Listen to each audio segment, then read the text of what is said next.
what was that movie with Ben Affleck and Morgan Freeman? The Sum of All Fears. Sum of All Fears. There was that kind of fascination with their nuclear building. I was always fascinated by the Patriots. The nuclear and building? it was kind of like the nuclear building. You didn't get in there. There are very few people that were in there that survived. As a broadcaster, seeing it finally, it was like Morgan Freeman getting in the nuclear facility with Ben Affleck and then walking out of it and thinking, am I going to get shot here? Welcome to Games with Names. I'm Julian Edelman. They're Jack and Kyler, and we're on a mission to find the greatest game of all time. And on today's episode, we are covering Super Bowl XVIII, Washington Redskins versus the Los Angeles Raiders, with Pro Football Hall of Famer, arguably the most legendary Raider alive, Howie Long. Yes. We get into his best Al Davis story. Howard, he called me Howard. You think you're tough. I'm like, does this guy think he can kick my ass? What it's like to raise two NFL sons. Incredible. And have another son working in the NFL. People don't realize how hard it is as a dad to watch those games. No, they're going against each other. Kyle punches Chris in the ribs and fractures his rib. And his incredible 28-3 story. I feel like the worst dad in the world. And then we wrap it up by bringing in a new segment. What's this new segment, Jack? Oh, a little something. I might put you on the hot seat, brother. Might pepper you with some questions. So you got to stick around to the very end. Let's go. Games with Names is a production of iHeartRadio. January 22nd, 1984, Tampa Stadium in Tampa, Florida, Super Bowl XVIII. The Hogs versus the Silver and Black for all the marbles. And it was all Raiders.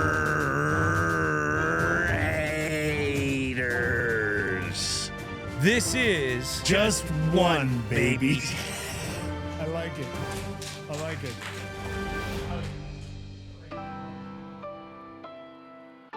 Welcome to Games with Names. On today's episode, we have a very special guest, folks. We're going to be talking about Super Bowl XVIII, Raiders, those legendary Raiders versus those legendary Redskins, defending Super Bowl champion Redskins in this game with the legend himself, co-worker, father figure of mine at work, I feel, Howie Long. Welcome to the studio, Howie. Great to be here. I appreciate you coming. You got a great place here for people who are watching and wondering what it's like around here. This place you're tucked away up in the end of a cul-de-sac.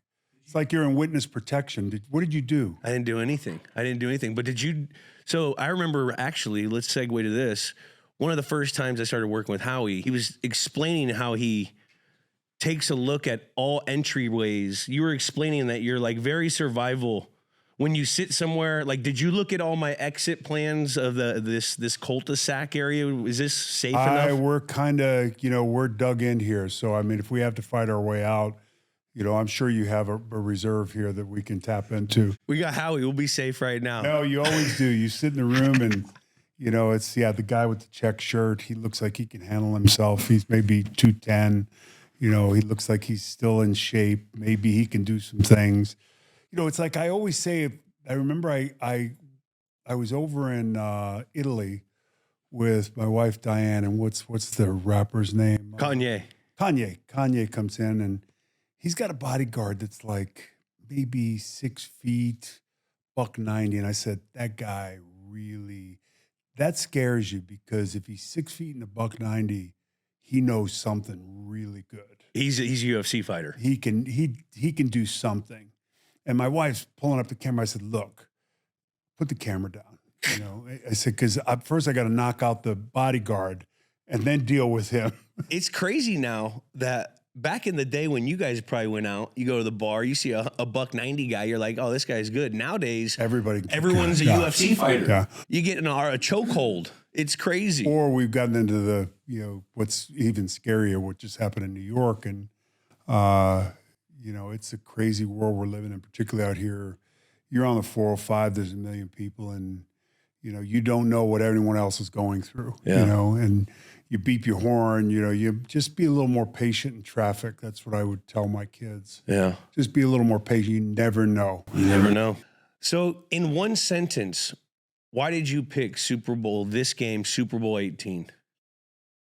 I think in many ways it mirrored kind of the, I go back to that undefeated Patriots team with the Giants. It was kind of like that. We were, I think, 9 or 10 point underdogs. We had lost to them earlier in the year up in Washington. October. I think Marcus missed and Cliff Branch pulled a hamstring. I'm giving you these names like, out of the archives here. Cliff Branch, Hall of Famer. God rest his soul, Hall of Famer, and great, great guy. Slept on my sofa my second year because I lived with a guy named Cedric Hardman, who was a great pass rusher from the 49ers and the Raiders, who famously brought in guys, old veteran guys that were, others would view as being washed, and they'd end up contributing to, great games and championships. And I would say, having lost to them up there in Washington, I forget the score, 35-34, something like that. I had 5 sacks and we lost. It was one of those games where what ended up being the difference in the game, ironically, ended up being the kind of nail in the coffin for them later on in the Super Bowl, where it was second long, backed up. It might have been third long. And Joe Washington, who was great, great player. He was their changeup guy. Riggins was a hammer. When I say hammer, I mean, you hit John. A load. You hit John. It was like the cartoon thing. And second and long, backed up. And I think the thought process was we had a big backer, Matt Mellon, who was 260, 255. A lot like your guys, your Bill tended to lean towards bigger, Hightower, big backers. But, Matt would tell you, I'm not Hightower. To put it in perspective, I remember one time we were playing San Francisco and they were in split backs, fullback on the tight end side, halfback on the weak side. And pre-snap, they flipped them. Matt knew exactly what was happening because he's the strong side inside backer. Before the ball was snapped, Matt started to run into coverage out in the flat before the ball was snapped because he knew the halfback was going to be matched up on him, and that's exactly what they did, and he still couldn't get there. But, it was one of those physical, we watched them on film that year. And it was a lot like watching, I think, the Patriots, but in a different sense. It was all counters. It was all, you're taking your shots off the counter play action with a bootleg and Joe Theismann and the Hogs and the offensive line. And we were a good, styles make fights. You always hear that term in boxing. And, physicality, you have to match that with physicality. It's a lot like playing Detroit now, where, Detroit's real physical. They're going for it a lot on fourth down. He believes that offensive line, it's built from, their front back and the 2 backs, power back and the scat back. And when you looked at them on film leading up to the game, I'm like, they're scoring 35, 37. They set a scoring record that lasted until the Randy Moss, Chris Carter, Minnesota Vikings. Yeah. What was the points? It's 34 per game. Yeah, but the Total points. Oh, let me double check right now. Yeah, they set a record that wasn't matched until that point. And you're looking at them on film, like nobody's stopping them. People, you have to be, and I always say it's like Jimmy Johnson and the Cowboys. When they ran Lee Jokerow with Moose Johnson as the fullback, he'd shuffle off it, whether it's near eye or far eye, where that fullback's offset, or Moose would shuffle over, and Moose was just a battering ram. You get a double team at the point of attack. And it's not the first 10 times you play that. It's the 11th, the 12th, the 13th. Who's going to blink? And you have to get in the right mindset versus a team like Washington, because they were so good up front physically. Joe Jacoby was, he'd block out the sun. Russ Grimm, great player, and Stark and, May, and, they had really good players. And it was very good. And their tight ends were very, and this is key. You playing with Gronk is a good example. They weren't Gronk, but, they were big tight ends. Yeah. And they were committed to playing, it was counter 66, counter 67, fake counter 67 with the bootleg out to the left. So you had to be committed to it. And I think they got off the plane coming down there in camo gear.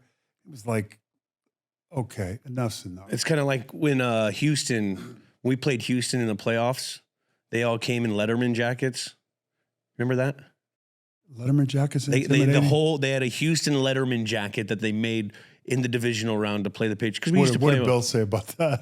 Then they took them home. Yeah. They watched the game the next week. But it was a big, That's a big deal. Coming off the plane, cargo or Army unis. And the thing is, that year I'm 23 years old. I'm thinking, Lester Hayes, Mike Haynes, Ted Hendricks, Reggie Kinlaw, Bill Pickell, Greg Townsend, Mike Davis, Van McElroy, Matt Millen. Rob Martin was one of the truly big game playing linebackers. He was, when he put his hands on you, you felt it. Yeah. He was heavy-handed. People don't realize what heavy-handed is. No, it's not everybody's heavy-handed. Rob Martin was. A guy that I felt heavy hands on, and I tell the story all the time, Cam Chancellor. Yeah. Remember that safety? Oh, gosh, yeah. He was like rooted when you go in and have to block that force. Yeah. And you just feel, what it feels like they're rooted into the ground and they can use the force of their hand to like just move you. My Kyle has that where 100%. It got to a point where, I had to say to Kyle, look, stop poking me. He, just popped me. One time I thought, I'm in the driveway up in Montana, and this was years ago, and he was maybe 3 years in the league with the Bears. And, he's, up in Montana, you're struggling to find a 3 technique to kind of, give him a simulation on pass sets. So I said, you know what? I'm maybe 57, 58. I'm still running a bit, and Did you guys put pads on? No. Okay, This was just kind of a mirror drill. As if you were working on releases versus a corner who was in press coverage, and he hit me in the ribs so fucking hard, and I'm telling you, I bitched up so bad, and I just said, "Don't ever fucking touch me again." I mean, because Kyle's 330, and his hands are like that, and his forearms are like that, and played pro baseball. Got drafted. By the White Sox. Went down to Florida State. So Kyle and I, for you guys out there, Kyle and I became close when he was coming out for the draft. He was training for his draft at Exos here in LA, and I couldn't believe he was a fucking pitcher. First off, he's like 6'6", 300 pounds at the time. And I think he was like maybe 330. 320 maybe. 320. But the thing that impressed me the most with him was when we would do our ladder drill. He had amazing, quick fucking feet for a guy that was 330, 6'6". I mean, he was a cool dude. And I mean, if you think of the kids that Howie Long would have, if you pictured that, that's what he had. Like with what you made, you think like you have a Kyle who's a fucking just thumper, and then you have Chris who's kind of a little smaller, but like rad athletic, crazy. Like he reminded me of you. You guys look alike on the field. When I watch all your film, like your bottom end, from the pants, I was like, man, you guys walk the same. It's fucking crazy. Yeah, genetically, and you see it with other players that are sons of, and you see it. It's just genetics, and we didn't push football. But that getting back to the 18 game down there in Tampa Bay at 23, I'm thinking, what's so hard about this? This is easy. I mean, you went multiple times. I mean, it's with this group, Ben Plunkett, Marcus Allen, Henry Lawrence, we're pretty good. Todd Christensen, wide receivers, and Cliff Branch, and the whole thing. And it just goes to show you just don't know. And so much, from the top down to the bottom, there are changes, and it's whether it's coaching or it's subtle changes with scheme. Somebody else comes in, and 3 days in, the guy in the front of the room doesn't know what the hell he's doing. And it's when you've had great coaching early on, and Earl Leggett was Earl Leggett brought me up. He brought Michael Strahan up. Yeah. We brought both of us up. So Michael Strahan and I look at the game very similarly. We really do. And, approach, mindset, preparation, we do 45 up downs in individual period. Everyone on the other units would watch us. Oof. And then we had to run. We were on the small field to the side, and we had to run to inside run. I tell Greg Townsend, I said, look, it's inside run. It's going inside. Yeah, give it away. It's going inside. It's going inside. So we'll play the inside. Let's get through this period. Now, is this the greatest game of all time? Your game in the Super Bowl when Chris played for the Patriots, it was so improbable in so many ways. Same halftime score as yours, in the other way. Improbable. And, the irony of that is that, Chris played in, and listen, St. Louis Rams, they had a run with, the greatest show on turf, and it was great then. When the team is bad and they're winning three games, I mean, you can have 13, 14 sacks and you're essentially in the witness protection program. Yeah. Because it's, it's like I say it's a dimly lit mall because the stadium was not the greatest stadium. And it had that kind of, some indoor stadiums are kind of cheap. I don't. It felt cheap, like cheap light. Cheap. Yeah. It was just poorly lit. And I never played there. Yeah. It was emblematic of, if a tree falls in the woods and there's nobody there to hear it, does it make a sound? And when you get 14 sacks there, so Chris was kind of wasting away. He was making good money and signed a second deal. And don't forget, Jared Goff started out, there and then transitioned to McVay and had the run in the Super Bowl and then falls out of grace there and goes to Detroit. And now he's back again. The trajectory of his career is amazing. But when he became he gets released there, he pops a tendon in his ankle and played shorter than he should have played. Yeah. He should have waited 6-7 weeks. Yeah. Instead, he 4 or 5 weeks, and I could see he was limping. When we would do drills, he sent me film of him getting off on the ball, and I knew it wasn't right. Yeah. But, do I say that to him? And I didn't, and he came back and played hurt. You didn't say it to him because you thought it would hurt his confidence? It's a weird position to be in. I know visually that's not him. But, Chris is that guy you have to kill. A lot like you, probably more mindset like you. Probably a guy you have to kill. If you're going to go, you got to kill him. And what ends up happening is he gets released. So he's a free agent. And, there were certain teams that he looked at. He looked at Dallas, New England, Atlanta. I think there were a couple other teams. And I think he took a trip down to Atlanta and really liked the head coach. Quinn. Yeah. I mean, he's a good coach. They were rolling that year. Really liked him and liked what they were doing. And, then he's driving to Richmond Airport to get on a flight down to Dallas. And who calls? Bill. There's a sound thing that happens. It's this trumpets from heaven, when Bill calls. And, Bill gets on the phone and that voice. And, my point to him was, at this point, you've made all this money. Why are you playing? Mm-hmm. And, he talks about championships. And, I said, to me, it's like, how many conference championship games have they been in? How many Super Bowls have they been in? Look at the roster. Look at the quarterback. Look at the head coach. Now, when you go there, as you know, particularly on defense, it's tough. It's tough because a lot of times you're playing out of position. The scheme doesn't necessarily fit unless he's the left side outside linebacker. Because that's what he is. Mm-hmm. He rarely got the opportunity to do that, and I think that was frustrating. Yeah. But, he made the most of his opportunities, and, I didn't push him there, but I certainly, understood the value of if you want to win a championship, this place maybe gives you the best chance. So here I am. I can't help you with your biology homework.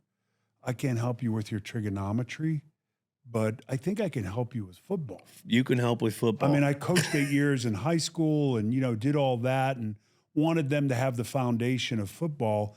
And here's the biggest decision he has to make, because you don't make the decision on where you go in the draft. And he goes to St. Louis at the second pick, and, his fate is sealed. So my thing was, and we're covering the game. Yeah. And I was fine during the week. When we walked in the stadium on game day, it kind of hit me. And I've never had that feeling, even as a player. Yeah. You kind of knew the moment before the moment of impact as a player, to me, was always the worst. I wanted to get hit. Yeah, it focuses you up. And it's like being in a fight. Yeah. You're nervous, you get hit, you're in a fight, and let's go. I always like to get a hit. That's why in my first play, always, if it was a run play, I was going to thump that safety. Yeah. And just to let him know I'm here. That first play was so important, particularly in a 3-man front when you're playing in a 2-gap scheme. Yeah. And I mean a true 2-gap scheme. You're sit, squat, and catch, and it's a linebacker defense. And the irony was our defensive line was, the strength of the team. 100%. But we had to get the third down to get in that. So here we are. I walk into the stadium, and it's the Super Bowl. Fox is covering. You got the pregame. It's 4 or 5 hours long. We've got our own, as you know now, as a broadcaster. There's a lot going on. A lot going on. There's 32 sections, and what are we talking? What's the order? Who's talking about what, and et cetera, because you don't want to be redundant and you want to be on top of it. But this hits me, and I think it's Usher who was there during the day. He kind of had his kind of a all access pass into our green room and everything else. He's a huge Atlanta fan. Oh yeah. And which is great. And he's a really nice guy. Yeah. And I want to say that up front. He's a really nice guy. But here we are. It's 28-3. 28-3 in the third. In the third quarter. And I'm standing next to Terry, and I get kind of quiet. When I get quiet, it's never good. And I'm quiet, and Terry knows I feel like the worst dad in the world. I push this kid. Now, he makes his own decisions. He's a grown man. He makes his own decisions. But I certainly played a part in, him going to New England. Over Atlanta. And it's over Atlanta. And it's 28-3, and I'm the worst dad in the world. That's how I felt. And Terry says to me, kind of like Forrest Gump, he just said, "Don't worry, little buddy. Tom's going to throw it all over the yard, and it's going to be fine. It's going to be the greatest comeback in Super Bowl history." And I'm like, you're out of your freaking mind. You're out of your mind, Terry. And then, I would say the giant catch was the most improbable catch. I think your catch was the most amazing catch I've seen. Yeah. And seriously, Lucky. I was there. I'm looking at him like, oh my God, did that just happen? And I'm looking for the review to see if your hand's under it. And it was just the sequence of things that had to happen, including Chris getting a holding call down on, it was like first, and then it goes to first and 20, and then they decided to throw it, and then we got a sack. They decided to throw it. Why? If you run the ball 3 times, it would have been in field goal position. Your field goal, game's over. You're winning the trophy. Thank you, but certainly not from a game management standpoint. Situational football, and I think the head coach probably it's one of those things where it's like the Chicago game a couple of weeks ago. He's gone. And and you don't make that decision, and that was completely the Eberflus. That's malpractice. Yeah, I mean this. Regardless of what's going on, and you wonder what's the coordinator saying to Williams in his headset, and what's he telling him, and he's checking a play. Yeah, the clock's running down. The fact that they have never, it seems so foreign to them that they haven't gone over this type of situation. Well, there was a lot of turnover there. and Yeah.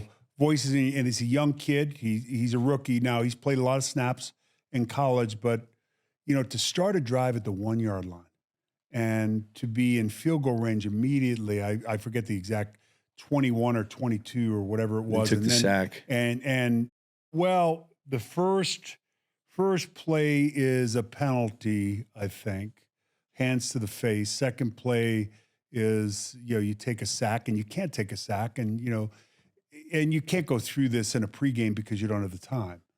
Yeah, and you can't change a play when you have that was the thing with Caleb. That was his fault of the whole thing. First off, it's the coach's fault. Yeah. You see that no one knows what's going on. That's what you're evaluating as a coach on the sideline. What's the player? Let's do that. But then secondly, Caleb, you can't change the play when there's only this minute. He changed the play at the last second. You see it? He tried to audible. So to get back to the improbable, I mean, when I say improbable, there were so many things that had to happen in that half, and everything, including the 2-point conversion. Two 2-point conversions. Everything. Two. It was amazing. That's fucking hard. And we put in 5 for that game. It was amazing. And I remember, Chris came on the set and Diane was there, and the boys were there. Kyle had a tendon surgery and he was limping around, and it was one of those kind of, moments that, is a Polaroid in your head, and we go back to the hotel, and I remember I'm still in disbelief. And Usher, who had been yelling, after halftime in our green room, Falcons screaming and yelling. And in my head, I'm punching him in the face. But I didn't, I'm sitting in the corner, I'm quiet, and he's a good guy. Great guy. And nothing wrong with being a fan. And he probably had no idea that, he didn't put 2 and 2 together, but, not the place to be yelling. But here we are. We go back to the hotel, and I remember it like it was yesterday, and the family's there, and, it's 1 a.m, and you can't get room service. I talked them into sending us some burgers down the lobby, and we're sitting around having burgers, and I go back up to the room finally at like 4 a.m, and the game was being replayed on NFL Network, and I had to watch it like, did this really happen? And I was almost, my poor wife's dead asleep, and I'm watching NFL Network replay of the Super Bowl, and I'm watching it again to say, this really happened. And, of course, Chris goes to Philadelphia the next year. And does it again. And it's another barn burner game versus New England. What was the average win number? Our biggest win total was 18 when we won by 10 points against the Rams. Yeah. It's usually always been 4, 3, Yep. 3, 4. Yep. But that's how we wanted to play the game. Yeah. That's how Bill wanted. He wanted to control the game. But you have to be really, really confident in your ability to run situational football to play that kind of a game. Without a doubt. Because every possession, every first down, every punt, every field goal, every kickoff is important. Yeah. It's like you can't turn the ball over. There's so many things that can't go wrong. Without a doubt. I mean, I did the same thing like 3 years later and just watched that game. Like when I retired, I saw that game for the first time TV copy. I don't think I've ever watched our Super Bowl front. Exactly. You don't watch them. Yeah. But it was on, and I was sitting there like, how the fuck did we win this game? Yeah. Like everything had to happen. It was 0.00001 chance of winning. But for you, this, we're talking about Super Bowl 18. Right now we're discussing Super Bowl 40 or 51. Your first Super Bowl was this. This is your son's first Super Bowl. Way better. Way better. Your son? It's so much. Listen, you have a daughter. Yeah. And, when our kids had, now Kyle has kids and Chris has kids, I think there's more of an understanding. You think but you don't know what you're willing to do for your kids. Yeah. Jump in front. I always used to say to them when, they were younger at the kitchen table, I said, look around the table. These are the people who are going to jump in front of a bus for you. Nobody else is. You might think they are, but they're not. Yeah. And understandably, and it's important to know. And, to watch your kids have any success, whether it's high school, college, I'm watching my grandsons now play flag football, and it's different. It's more enjoyable because Than son? because I can just have fun. Yeah. And I love those boys so much. And my perspective at 64 is so much different than it was when I was 25 through 35 raising kids and playing football. Yeah. And then after that at Fox and getting back to get to team stretch on Monday to coach high school football. But it's way better. The Super Bowl's way better. I think more about those Super Bowls than anything I ever did. Now, did you say anything special to Chris before the game, or did you guys have a moment? Because, my parents and my family, whenever before a game, they knew Friday after that I was 0 dark 30. I was gone. I had my routine. Mm-hmm. Friday was our day. My dad would, that was the thing. But for you and your family, you played in this game. You know how the magnitude of this game. You know the nerves, the anxiousness that all the guys feel before this game, 2 weeks of media, all this bullshit, the hoopla. Was there anything that you just said to Chris, like before the game, that you remember? The things I always, kind of, and I don't know if the specific thing that, I texted him or said, but I would always, Kyle, it was because if you play defense, you probably understand offense a little bit more. Mm-hmm. It wasn't until year 7 I didn't realize one formation that bothered me was dot, 2 tight ends, Mm-hmm. balanced formation, 1 back in the backfield, quarterback under center. And and when you're in a 2-gap scheme, the first step is everything. You have to mirror that tackle's first step. And I never had a beat on where they were going with the ball other than, well, that tight end's bigger than that tight end. If they're going to run the ball, chances are they're going to run the ball over here. Or if they're not, it's going to be a counter OT tight end. And it's going to be the tight end and the tackle pulling. What I would say was I'd look at the last 3 games and I'd kind of go through formations and things. And I'd say to Kyle, when he was in college playing at Oregon, because he played 6 games in college, gets drafted in the first round. And he's all pro his first 3 years. I mean, that doesn't happen. No, particularly when you take a year off and you're working in a surf shop. Yeah, he's a specimen. He's a freak show. And, people have that. Like God comes down and puts his hand on your shoulder and says, you're gifted. What are you going to do with it? Yeah. Whereas Chris, grinder. And, my thing was, head on a swivel, don't stand around piles. And there were certain formations and things that I felt were pertinent and tells, Yeah.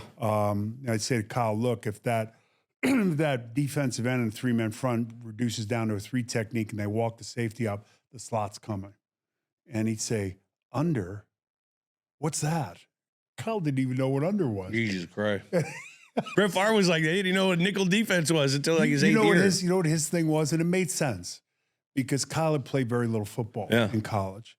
And, in Oregon, they ran a play every 17 seconds.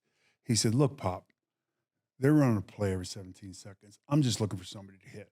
Yeah. And that's what he did. Yeah. And it was in the direction of where the play was going. And it made that kind of, we're looking at micro, not macro. We're looking at, the here and now. I'm pretty much sure I'm going to block this guy and just go there. Yeah. Because you run a play every 17 seconds. Whereas Chris was, he knew and he looked at things and he approached the game differently. Whereas Kyle's like, I just line up and, I'm going to try to whip the guy in front of me. Yeah. I mean, offensive line, that's kind of like an offensive line mentality, though. It's foreign to me. They're different. Yeah. Because you're a D guy. It's foreign to me. The Hogs, man, they have their own little language. They have their own area in the locker room. They're always, the guys that just, we'll fucking go do this right now. You, me, him, let's go get to the backer. But watching them play was far more, for example, I'd be at the studio at Fox And, Kyle and Chris, there'd be games where they would play simultaneously. And Michael Strahan was kind enough to, we're doing the pregame. Yeah. We're in the pregame. We're in the postgame, really. We're at halftime. Let's say we're at halftime in another game in another market. And, Micah would put on Kyle's game and I'd have Chris's game or vice versa. Yeah. And the only time it was really challenging is when they were both taking a snap at the same time. Yeah. It's like, okay, which one needs me more? I think in my head. Which one did you go? What's the matchup? No, it all depends Situational on choosing. One's injured, one's not. Yeah. He could take care of it. It's whatever. Chris is going against Lane. He needs me a little more here. Yes. Kyle's going against, we don't know this guy. He's all right. And that was the way it went. So it was, Sundays are, as you know, it's kind of like I'd be less tired on Sunday night digging a ditch than I am doing, 5 a.m. to 5 p.m. on TV. It's mentally exhausting. Go. Because you're thinking, and the night before, you never sleep good. No. Because you're always going through in your head. It's kind of like playing, but nobody's hitting you. Without a doubt. But it's the same kind of feeling. And, that's the one thing you get, when I say when you're done with football, the one benefit of being in a studio and doing this, and I know you feel the same way, I'm sure, you and Woody and, it's a camaraderie. It's without the hitting. You know what? I always say this. It's been so great to get to work with you guys and Fox because it gives you the taste of football. It gives you a team to work with. My friend, you have no idea. Fox is, and this is just me. Yeah. I haven't been anywhere else, but I know a lot of people have been other places. Fox is here and everybody else is here in terms of talent, how you're treated, the day-to-day kind of function, the respect, But even the people behind the camera, like everyone's, it seems, it reminds me of a lot of how our organization was.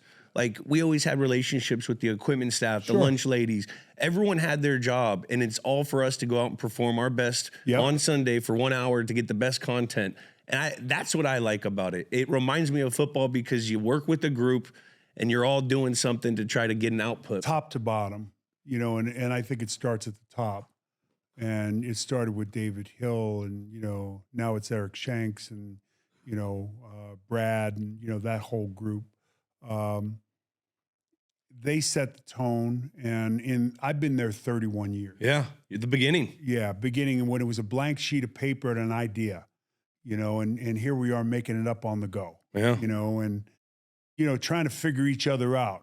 And I think when you're working with people, particularly in a studio setting on air, the biggest kind of reference I can make is I'd say never lift yourself up at the expense of someone else. Yeah. Respect the person next to you and know where their comfort level is. I don't know where your line is, but I would know where your line is. I don't cross that line. I know where what's important to you, what would embarrass you or what would make you uncomfortable. And, Terry and I had to figure that out early on, and we did. And we couldn't be any more less alike. Boston Catholic, Louisiana, Baptist, quarterback, defensive lineman, Steeler, Raider, we're just so different, but he's the brother I never had. Yeah. And we're as close as could be, the corny jokes and, he's singing in Branson, Missouri, just booked a 2020 show deal with we talk about that. It's hilarious. It's really fun. Because at work, when we go Sunday, you can see what everyone was in the locker room, and you forget like that we are not part of the same generations, and you feel like it's the locker room. Like I can see how Howie was in the locker room. I can see how Michael was in the locker room. You can see how Mike Vick was in the locker room. You can see how how everyone's in the locker room through their personality, and it's fun because it makes you feel like you're in the locker room. Yeah, and that's a thing that, and I say, look, it's like I say to Kyle all the time, look, if you stay in shape and you present younger than you are, and you know your stuff and you work hard at this, you can do it for a long time. Yeah. If you're, comfortable, I don't even know we're on camera. Yeah. I mean, I'm at the point in life where, I'm so comfortable, it doesn't really bother me. I wish I could be this comfortable 30 years ago. Yeah. And kids do that, and you don't realize the impact that having a kid has on you and, the responsibility that goes with it, but also what you'd be willing to do to protect that kid. Yeah. And having 3 sons and watching the grandkids now, I'm blessed. I really am, to be at a great place to work. I've been with 2 organizations for 44 years. Think about that. Yeah. I've been at 2 organizations for 44 years. Raiders and Fox. That's it. And, I don't plan on being anywhere else, and ride off into the sunset and head up to Montana. Now, we were all talking before you came here. And I had you, by the way. I'll just let you know. In prime, with the Fox crew, King of the Hill, who's winning? Everyone's in their prime. What does King of the Hill mean? Last man standing. Last man standing to death. You got to kill Michael. That was the one that was scary because of his length. You got to kill Michael. If I can get, Michael's, we always talk about this, calling me a defensive end is like putting a ribbon on a pig. The closer I got to the ball, the better I was. If it's a fight, what's the smallest ring you can get in? Whatever the smallest ring is, I want you in that. Yeah. Because if I can get you in a phone booth, I got a shot. And Michael, length, and, he's kind of, looks like Ali. He's got that kind of length. And, me, I want inside. I want to, hands around neck and, that kind of hands thing. around. You got to get hands around neck. So I would say, weight class, big truck beats little truck if you're in shape. You got to be in shape, because the little guy can dance around for a while. You get kind of tired, and bang, bang, bang, bang. I always watch. What's Terry doing this thing during all this? Terry. What's Uncle Terry doing? Terry has no interest. He taps out. But it's funny because I watch boxing reels a lot. And, Hearns Hagler. Jeez. We used to watch the greatest round. If you haven't seen it, watch it. And, any of those fights in those days. We had Hagler come to us and we watched that. Or was it Hearns? Who's the Brockton guy? That's Hagler. Hagler. We had Hagler come, and he lives in Italy, right? He's passed away. But he lived in Italy, Yeah. came back. He talked to us, and we watched that first round with him. Best jaw in boxing. I mean, talk about fighting. Tommy Hearns and Hagler threw more impact punches in a short period of time than I've ever seen in a boxing ring. You see it in a 105, 110. Yeah. But not in the middleweight. No. From the middleweight up in the middleweight class, it was a great class. But I watched those, and it's like anything else. It's like like I said, how you play the lead joker or the counter the first 10, 12 times is inconsequential to me. It's at 11th, 12th, or 14th. The 15th, 16th, 17th time, do you blink? Are you still bringing it? How you play at the end of game when they're running out the clock and you're down 14, I want to. That's when I want to see you on film. Yeah, when shit's hitting the fan, that's who the real person comes out. It's inconsequential. You're not going to win. No. And but what I'm doing is, someone's looking at this film. The next 3 opponents are looking at this film. Yeah. And you just want to, I don't want to get hooked. I don't want to give ground. Every blade of grass, every inch of end of a play push, it's inconsequential, but it's something. It's like, I always watch this, Kingdom of Heaven is one of my favorite movies.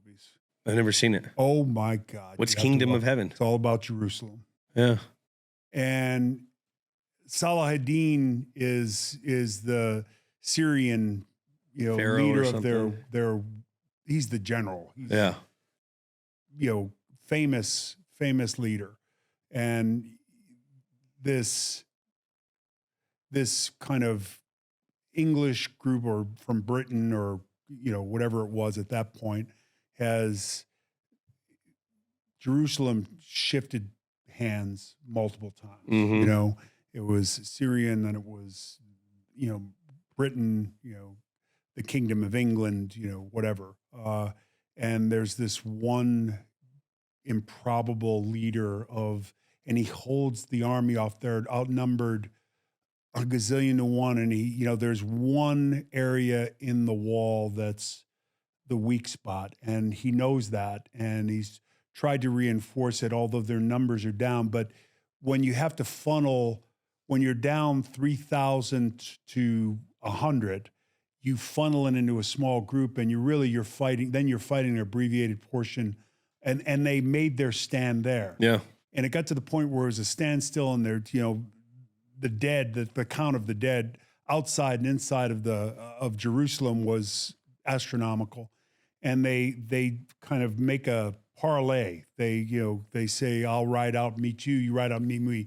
And they agree to terms of, if you give up Jerusalem, I will give you and all of your women and children safe passage to the water. Yeah. And he said, well, how do I know you did? I said, I am Saladin. That's how you know, because I'm not the previous people. When I give you my word, I give you my word.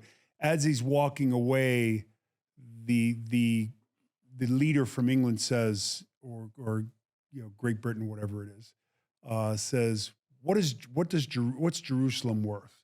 He turns and he says, nothing. And he starts to walk away, pauses, turns around and says, everything. That's that last blade of grass. That's that last shove at the end of a play. Yeah.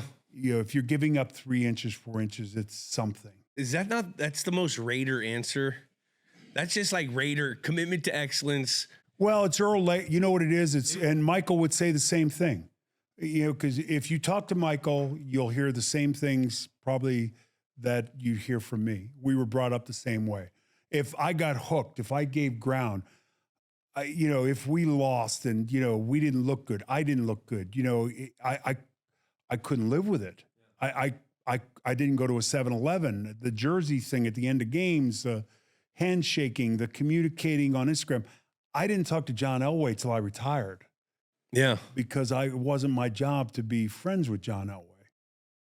That's how it was in the day. And Yeah. Tom's very vocal with that nowadays on how he was with his career. That's kind of a newer thing that's been happening. Yeah, and it's fine. You know, it's like anything else. Times change, and Times change. you know, I'm not judging them. It's just things were different. Yeah. How was working with John Madden? Being a Raider, he's a Raider. He was great. John, he was brilliant. When you think about John, I think John, when he finished with the Raiders, you know, he probably interviewed with networks with a stained shirt from a hot dog or something, you know, and how you kind of Authentically him. how do you see that translating to broadcasting that's been done in a really tight window of performance? You know, there's a stereotypical broadcaster, and that's what I thought when I came from my, you know, rehearsal or my audition.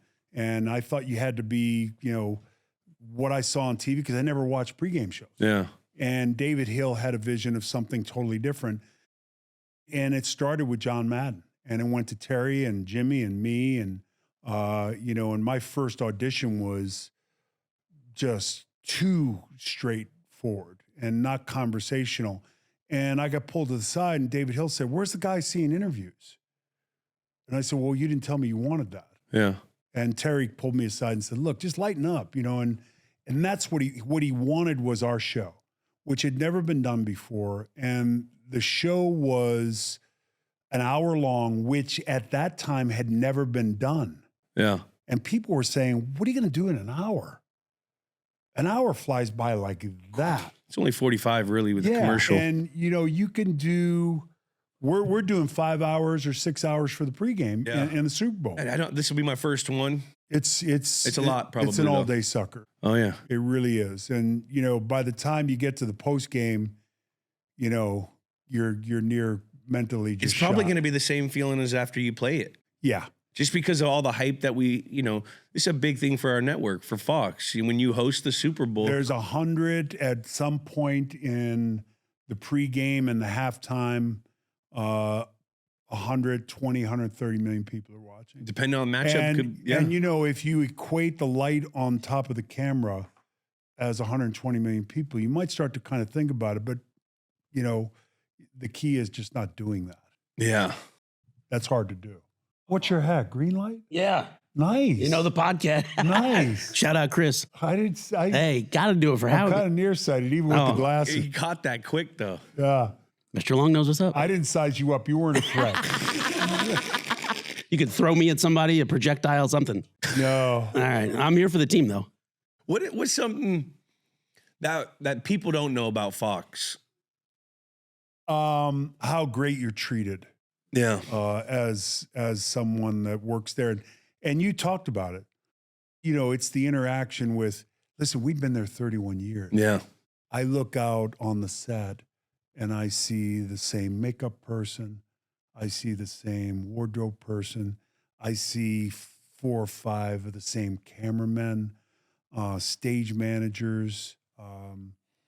Bill Richards was, listen, Eric Shanks started out as a BA. Yeah.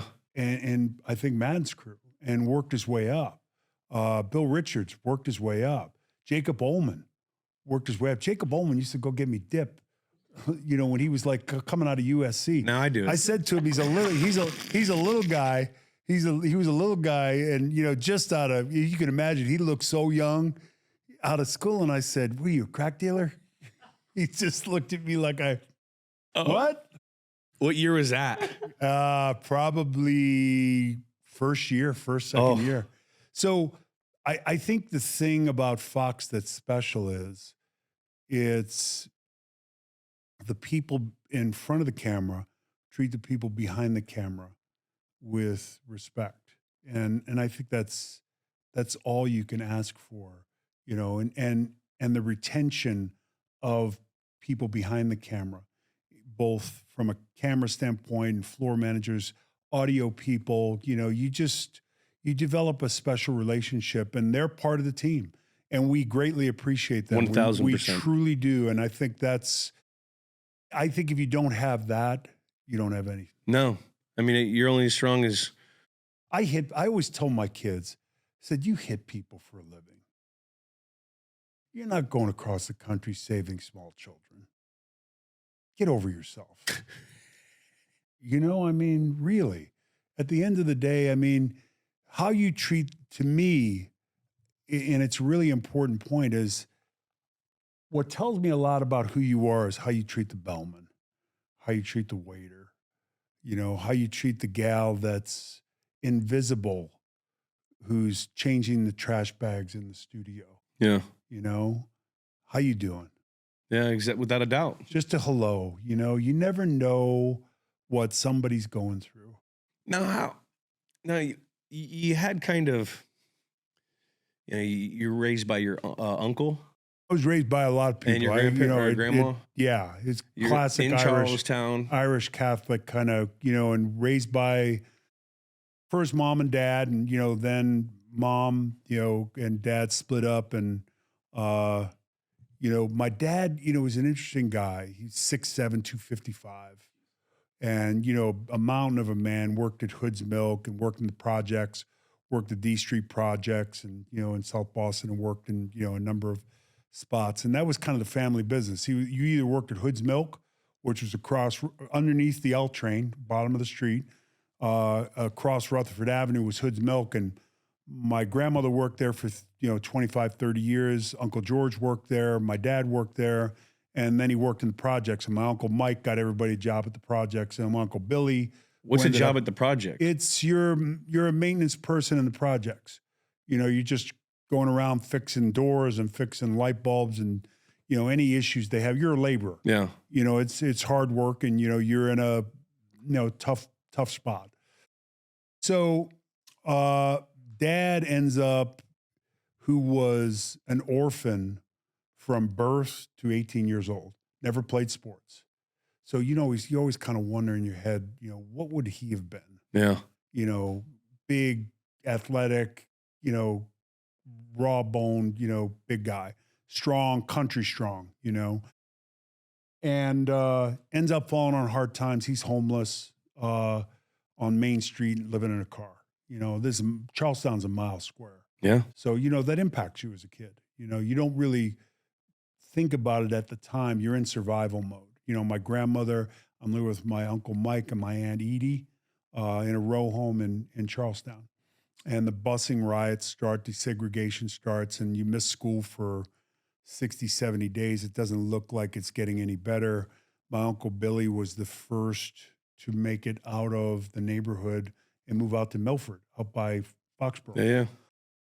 And my grandmother, and Uncle Billy was the youngest of her 4 sons, asked him to take me in. And he's got 4 kids of his own, and he's working in the projects, driving a Maverick with a hole the size of a basketball on the passenger floor, you know, down the Mass Pike and 495 and, you know. A lot of salt. Snow and salt. You can imagine, you know exactly what I'm talking about. And he's barely making ends meet. He's painting houses on the weekend, and he takes me in. And, you know, dinner was over at 6:30 and the kitchen closed at that point because it was tight. Yeah. Things were tight. And I remember leaving there at 6:05, 2:20 to go to Villanova in summer school. And I got a meal card and I'm 17 years old. And I opened camp at 2:65. You know, it was like Finally get to eat? I was a big person waiting to happen. But, you know, for him to take me in like that, you know, with the struggles that, you know, come with having 4 kids and, you know, driving into Boston every morning, driving back, painting houses on the weekend, doing all that is, you know, my grandmother kind of set the foundational, you know, part of who you are as a person, you know, be kind. We took in, my wife and I talk about it, we took in more players. You know, it was just kind of like a rotating door of Chester McLaughlin, you know, Sean Jones, Bill Pickell, you know, I went back to the reunion for the first time last year. I'd never been to a reunion. Yeah. And I'm just not big on crowds. And, you know, It's also, we work on Sunday. Usually the reunion's on Sunday. Yes. Yeah. And this was a preseason game and decide, you know, Marcus kept texting me and calling me, and I love Marcus, and he's the best teammate, you know, the most complete football player I played with. And I said, you know what, for you, I'll come down. So I come down there and you see all these guys, and it's, you know, my wife and I were saying how amazing it was, how many guys stayed at our house that we took in. Yeah. And, you know, you have to kind of pay it back to a certain extent, I think. And, you know, I'm not saying you don't do it for any other reason than you want to, but I think in some way it's a karma thing or something comes back to you. You know, I only ask because since the day I met you, you shout family. You're like a family man. You love your kids. Yep. But you didn't grow up, you know, in a crazy, particularly family type atmosphere. Right. To have that, you know, and it just amazes me because, you know, it's similar to how my dad grew up. He didn't have a dad, grew up in the trailer parks. Right. And my dad is like a super family dad because, you know, maybe it's the experience. He wanted to be better. And he wanted what he didn't have. Yeah. And, you know, it's funny because my grandmother had this little hole-in-the-wall shack up in Babuzik Lake, New Hampshire. Yeah. And the lake was maybe a mile and a half wide, 2 miles long or a mile and a half long. Pond. It was a pond. And, you know, in some ways, my home in Montana on Flathead Lake, which is bigger than Lake Tahoe, is me replicating the happiest moments. Those are the happiest moments I had. Yeah. When I think of Babuzik Lake in the summertime and, you know, the whole thing, trying to replicate that for my kids was important, and they grew up there and, love it. And Chris has a place up there now. Now, how did you balance? Because I mean, you did movies. I watched you in Broken Arrow. You did movies for a while. You've done TV for 35 years. Yeah. You're also, you have 2 kids that were playing in the league at the time. How do you balance all that, being the family guy that you are? Because you put your family first, but you still do a lot of stuff. It's remarkable. The name of our corporation is Long Odyssey, and I was always fascinated as a kid. It was one of the few books that I read as a young kid, The Odyssey. Yeah. Homer's journey home. And for me, it's always, everything is about getting home. And, I'm working, but the next thing on my mind, as soon as the day's over, is how do I get home quickly? The movie thing was fun to do. I was originally on Broken Arrow with John Travolta, and it was fun. It was a great experience. I was supposed to be there 2-3 weeks, and John Woo kept coming in my trailer and say, "We make you bigger, you John Wayne," And I'm like, okay. So I call home, and there's 3 kids, and they're building ramps, jumping their bikes into the pool, and they kind of get the idea that at a certain point, me chewing them out on the phone, they look where Vancouver is on the map, and they say, well, he probably can't get home for, a day at least. I mean, so the threats kind of start to, and Diane said to me, I did Firestorm, which, Fox had a preemption right, because I signed the deal with Fox when I did Broken Arrow, and it was great, and John Travolta was great, and it was fun to do, and it was a successful movie, and it's playing somewhere every night on satellite, and I get residual checks, sneaker money, I call it. And it's not a lot, money. But you just sneaker money, and so it's get your money, baby. So when I get an offer from another studio gives me an offer to do a post-apocalyptic movie, $30 million budget, whatever it is, and Fox preempts me to do Firestorm, a $16 million budget, and it's going to shoot during football season. Ooh. So now I'm literally running to the airport Sunday night, getting on a plane to go to Vancouver, driving up by Whistler. Ooh. And I'm working 6:30 in the morning till, sunset, and going back on Friday to get to production meetings on Saturday. At that point, we had production meetings on Saturday. Scott Ackerson, you son of a bitch. I'll never forgive you for that. But at one point after that, and I did 3,000 Miles to Graceland with Kevin Costner, and, it was fun. And that was more of a cameo, and, they were able to do my part in 2-3 weeks. But Diane said to me, she said, "Why are you doing this? Is it money? No. Is it ego?" I said, not really. Ego I don't really associate with me. It was kind of like the natural progression of things, and things just kind of presented themselves, and you want to check a box and say, I did that. Yeah. And I did that, and it was fun. But here I am raising 3 kids, and I'll never regret coaching Little League baseball for 8 years. I'll never regret coaching high school football for 8 years. I'll never regret that. No. And those were some of the best experiences that I've had and they had. And it was I think my responsibility to kind of, this is how you play football. This is how you protect yourself. This is how you treat your opponent. This is the way you play the game. Now, how is manly, all purpose Mr. Man Howie Long on, like, how did you with like actors and stuff, like, were they all kind of intimidated by you? I really don't know. I think I was, John was great. John Travolta was great. How was Slater? I didn't have any interaction with him. I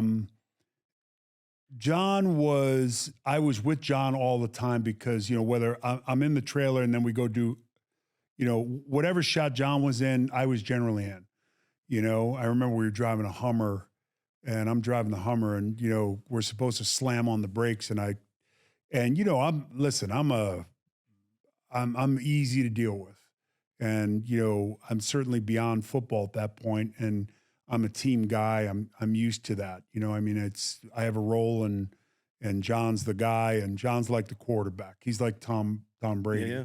And when you're driving Tom Brady in the Hummer and you tell him they want me to slam on the brakes hard to Tom.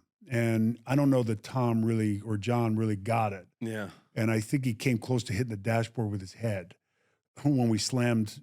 And, you know, we'll get out of the car and we're going into the thing where the nuke is, you know, and the whole thing. And he flew us. He had his own plane, and he was the pilot. And his payback was going from the runway to 10,000 feet as quickly as you possibly could, out in the middle of nowhere in Montana. We're shooting in this dead center, Lewistown, Montana. The Yogo Inn. They've got a little thing in the center of the lobby that says, "You are dead center in the state of Montana." Yeah. And they had a great milkshake. And that's all I remember about, you know, the Yogo Inn and the center of Montana and Lewistown. But John's payback was, you're holding the seat of your pants. You know, that was his payback for the slamming on the brakes and him kind of catching his head on the dashboard. Are you not a little spooked? I would be scared with John Travolta flying a plane. I don't know if I want, you know what I mean? Like, I think I get scared with. I think at that point, you know, I'm still kind of young. I'm still probably in my 30s. Yeah. Late 30s. And I think there's a feeling of invincibility. Yeah. You know, to a certain extent. I remember when I started playing in the league, I used to drink a shot of tequila to get on the plane because we didn't fly a lot at Villanova. Yeah. You know, we bust to most of our games. Yeah. You know, we bust to UMass. I mean, so getting on a plane that big, saying, how does that thing fly? Yeah. You know, so flights weren't a big part of my life until I got to the Raiders. Yeah. We've all got a thing, an obsession. For some of us, it's vintage fashion, our cars, anything we can collect. There's a place where they all live under one roof. eBay, where closets get filled with statement pieces and vintage finds, where designer handbags are the real deal.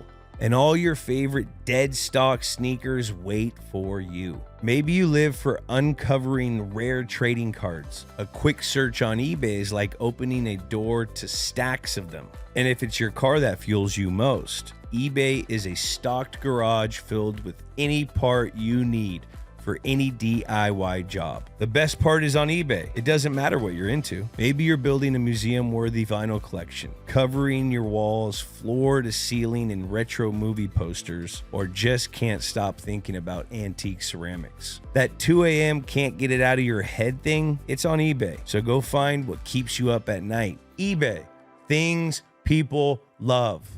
Let's go back to around January 22nd, 1984, when we like to go over what was going around pop culture, around the world. Yeah. Number one movie, terms of endearment. Don't remember that. Did you guys see that? Vaguely. Vaguely? Yeah. The number one song, Owner of a Lonely Heart by Yes. I think I remember that a little bit. It's not on my playlist. Yeah. Was that Wham or something? Don't know. Boy George? Apple's iconic 1984 commercial airs during the Super Bowl. Do you remember those Apple commercials? Yes, I do. It was very controversial. Shattering. Yeah. He was playing during the Super Bowl. I can't remember the commercial. Well, I mean, Ridley Scott directed. Scarface, Sudden Impact, The Right Stuff. One of the We're all most in- quoted movies. Scarface. Say hello to my little friend. People like you need people like me to say that's a bad guy. That's a bad guy. Now, what was life like for Howie Long in 1984? You're in your third year in the league, second year in the league. You're newly married. You're living in an apartment Got right married. by LAX. Got married in '82, and a fight broke out at our wedding. The thought was that it was going to be my family because we're from Boston, and Well, she's from Irish. Jersey, right? She's from Jersey. They're Oh, my Italian. gosh. Her dad's name's Francesco Adonisio, and your brother's name is Virgilio Adonisio. And the thought process was that, my kind of, guys working at the projects, Uncle Billy, Uncle John, who's a cop in the North End, and, Uncle George and, the whole thing are going to be the ones that are going to be maybe a problem. And as it turns out, apparently, there was a non-blood family member got a better seat than somebody in the family. And there was an argument about that up by the head table. My cousin Michael, who I shared a room with when I was living with Uncle Mike and Aunt Edie, we lived together. He was my best man. And fight breaks out and they knock over the head table. And this is like my ace in the hole forever for my wife. Because I can pop that out and say, your family, after her mom passed, Frank came down to live with us, and we got him a house on the property, and we've got 65 acres in Virginia by UVA, and he lived with us. And I said, why are you up there? I mean, is it a card game? We can get you a card game down here. Yeah. There's a game or a practice every night of some kind, Little League, high school football, whatever. So you'll always have something to do. And he ended up being with us for 10 years, and it was great. And the grandsons called him Frankie. And ironically enough, Kyle ended up naming his daughter after Francesco. Yeah. He named his daughter Francesca. Yeah. And they call her Frankie. That's cute. I love that name for girls. Yeah, and she's as you can imagine, Kyle's daughter is adorable, probably adorable, and a little bit of a freak show. Oh, I mean, you could see it early. I when I said to Diane, I said, he's different, and he was like 2-3 years old. She said, "You're crazy." I said, "No, I'm not. He's different." See. Howie, he knows when he sees a specimen. He can see it at a very low. Jump over a fence and you go. It's like the tiger at the zoo. You see the tiger at the zoo and it's laying there and you go, wow, that's a beautiful animal. Color and big and looks strong. And all of a sudden that tiger gets up and jumps over a 10-foot fence. You go, oh, now I get it. Yeah, that's why he's a predator. Yeah. One of those lead ones. Yeah. Now, have you ever used that card? What card? With the wife. Oh, God, yeah. I told that story. Are you kidding me? We've been married 82 to 22, 42 years. You get what? You get one card use a year on that one? Oh, God, at least. At the very least. All right, let's in the sports world, 1983-84, Super Bowl champions were the LA Raiders. Dan Marino was NFL MVP. How good was Dan Marino? How good would he be in this day and age? The best thrower of the football I ever saw. And the quickest, when I tell you and you probably watched some of his stuff. Yeah. The quickest release you could ever have. In today's game, it'd be astronomical. Yeah. To put up. But he was a guy that didn't want pre-snap motion. He didn't want to change the snap count a lot. He had the best center I've ever seen, Dwight Stevenson. Yeah. And that offense was humming. What kind of dude was he when you sacked him? You rarely got to sack him because you could literally run by your guy and ball's out. Ball's gone. So he was really, to me, he was the best thrower of the football I ever saw. You've seen a lot of footballs being thrown. That's saying something. Celtics beat the Lakers in 7 games. Of course they did. Yeah, baby. That was. You ever meet Larry? No, my Uncle John was, who is his agent? I forget who his agent was. My Uncle John was kind of an off-duty cop, bodyguard kind of guy for him. So he met, he interfaced with Larry. And Larry, I've got a jersey from Larry that hangs up. And right next to my Bobby Orr goal versus St. Louis in the Stanley Cup to win the game. Yeah. He's airborne. He's horizontal to the ground. So they have that statue. I've got my autographed Bobby Orr, who I wanted to be, growing up. Wow. Did you play hockey? I did. We did everything in the street. I never played organized sports until I went up to live with my Uncle Billy, and high school coach sees me walking through the hallway and says, "Hey, who are you?" And I'm, I think, 13. I'm 14 years old. How tall are you at 13? 6'3", 13 years old, 6'3". And, you know, I didn't even know how to put the equipment on. Yeah. You know, I was terrible. And ended up getting 2 scholarships, one to Boston College and one to Villanova. And my grandmother wanted me to get out of the neighborhood. And, you know, turned out to be, you know, prophetic on her part. And met my wife there, and she was a classics major, and I wasn't. Fucking old Villanova. Yeah. Man, you had to get out of Charlestown. You had to get out of the town. John Elway's rookie season, I remember that. Now, he almost became a Raider, right? Brozell blocked it, right? I don't know if he blocked it. I think what ended up killing the deal was they wanted me included in it. It was, I think, a 3-team deal, and, you know, Chicago, the Colts, and the Raiders. And, you know, and I when I heard about this, it's funny because I was in Canton. I just landed. I was in Canton, and they did this kind of. It's a great docu kind of ESPN, you know, 30 for 30 or whatever. And Marvin Demoff, who ended up representing, you know, Chris and Kyle for a period of time. You know, legendary agent was part of it because he was Elway's guy and he was Marino's guy, and you know, and I called Ron Wolf, one of the great football minds, and you know, I said, Ron, you son of a bitch, you were going to trade me to Chicago? And he said, Howie, that was never happening.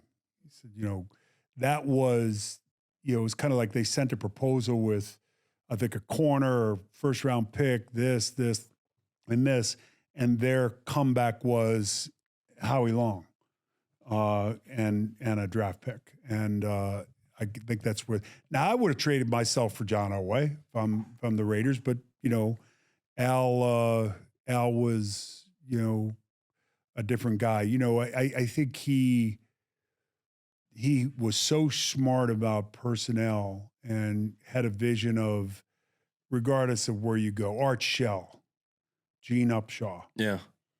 Mark Van Egan. Where'd Mark play? Like Colgate or something like Colgate. that?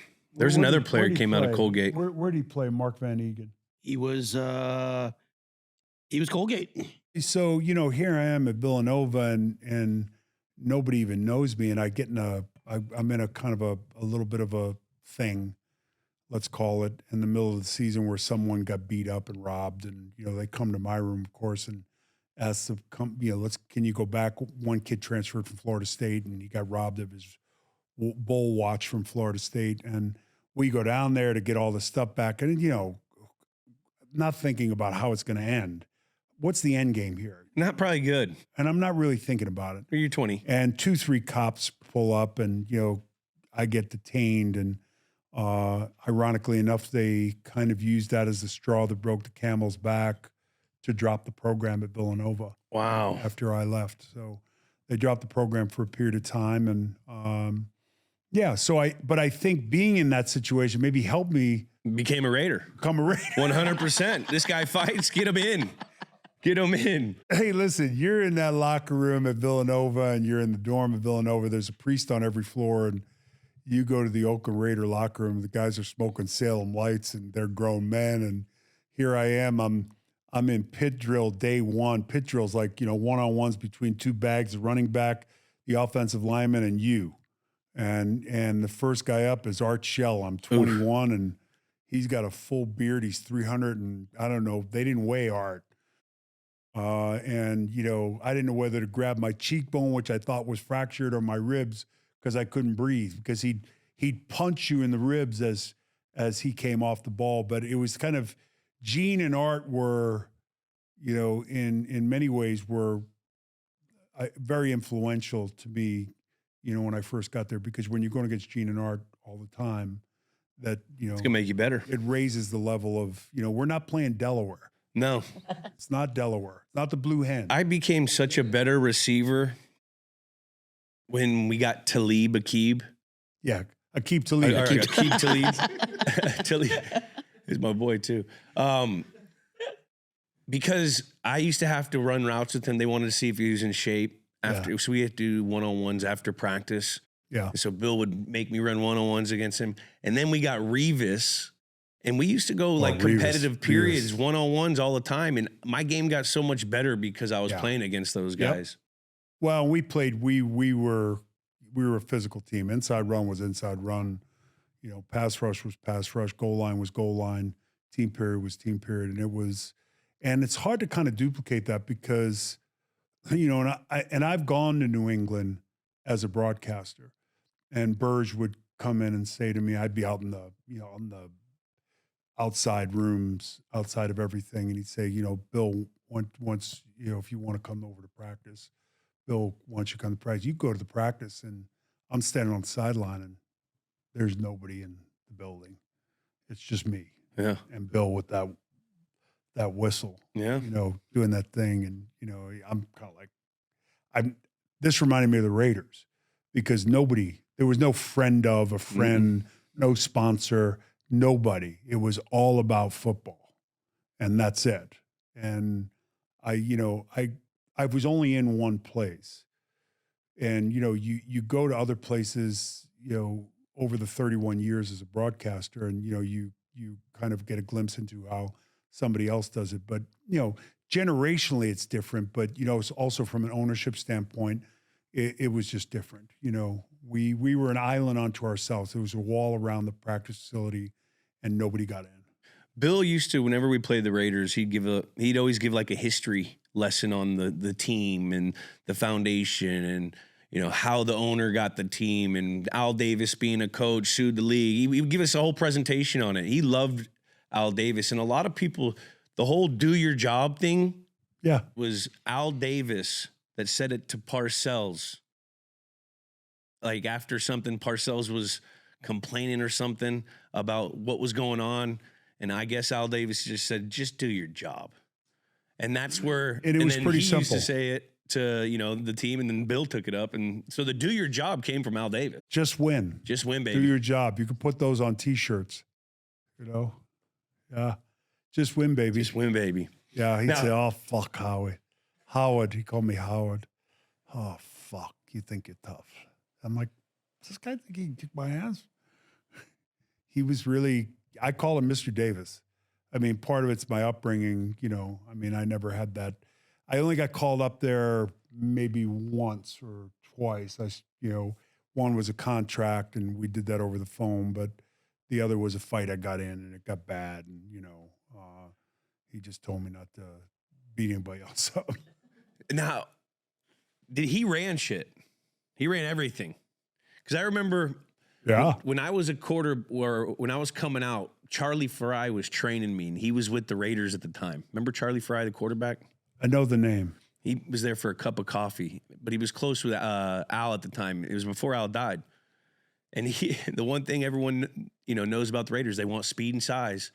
No question. And Charlie asked him, like, yo, you should pick this guy up in the 7th round to Al. And he goes, he's not fast enough, baby. Or so he said something like that. He's not fast enough for me. Out of the gate, it's size, speed. Same thing with, you know, you could say Bill Parcells with quarterbacks. You know, he's got to play 3 years, got to be 6'4", 220. You know, it has to fit the prototype. And, you know, that was in many ways what Sean was about. Yeah. Sean was about that before he went to Denver, coming from New Orleans. Yeah. And that's why I honestly think the Russell thing never really worked, because it wasn't the makeup. Drew was small. Yeah, but Drew was, one, it was a system. Two, it was, you know, supply and demand. And don't forget, he was going to go to Miami, and, you know, the shoulder thing, and where Sean changed things was, at that point, guards and centers weren't as important. And what ended up being the case with, you know, 3 5-step drops, get the ball out, gun, you know, spread, all that. The fastest route to the quarterback is up the middle. Whether it's, you know, mug linebackers in the center guard gap, or, you know, you're bringing pressure in the interior, it's, you know, slant and looper with the backer. Sean made those positions a point of emphasis even over tackle because of Drew Brees. Pressure in the middle. That's how you kill him. Yep. But I think, you know, from a personality standpoint, from a size standpoint, you know, and Sean didn't sign him up in Denver. Russ wasn't ever going to fit with Sean. And I thought it was unfortunate because, and I'm a big Sean fan. Yeah. I didn't like the whole thing on the sideline. It was uncomfortable for me. A little uncomfortable. Do that, let's do that in the building. It wasn't like, I don't know what the situation was, and I haven't talked to Sean about it. And at some point I will. But big Sean fan. Watching games with him gave me another perspective, because my whole perspective has been, I've got the guy who, you want to talk about a guy who can build it, coach it, knows how to, hire coaches, players, contracts, trades, everything. Jimmy Johnson, he's, aside from the 3-4 years he was in Miami, we were together. Wow. Jackie, let's jump into the game real quick. Let's go over these Washington guys. Redskins. 83 defending Super Bowl champions on a run. Coming into this Super Bowl, they'd won 30 or 34 games. MVP Joe Theismann led the league in scoring. Incredible defense, led the league in takeaways. Joe Gibbs, coach of the year.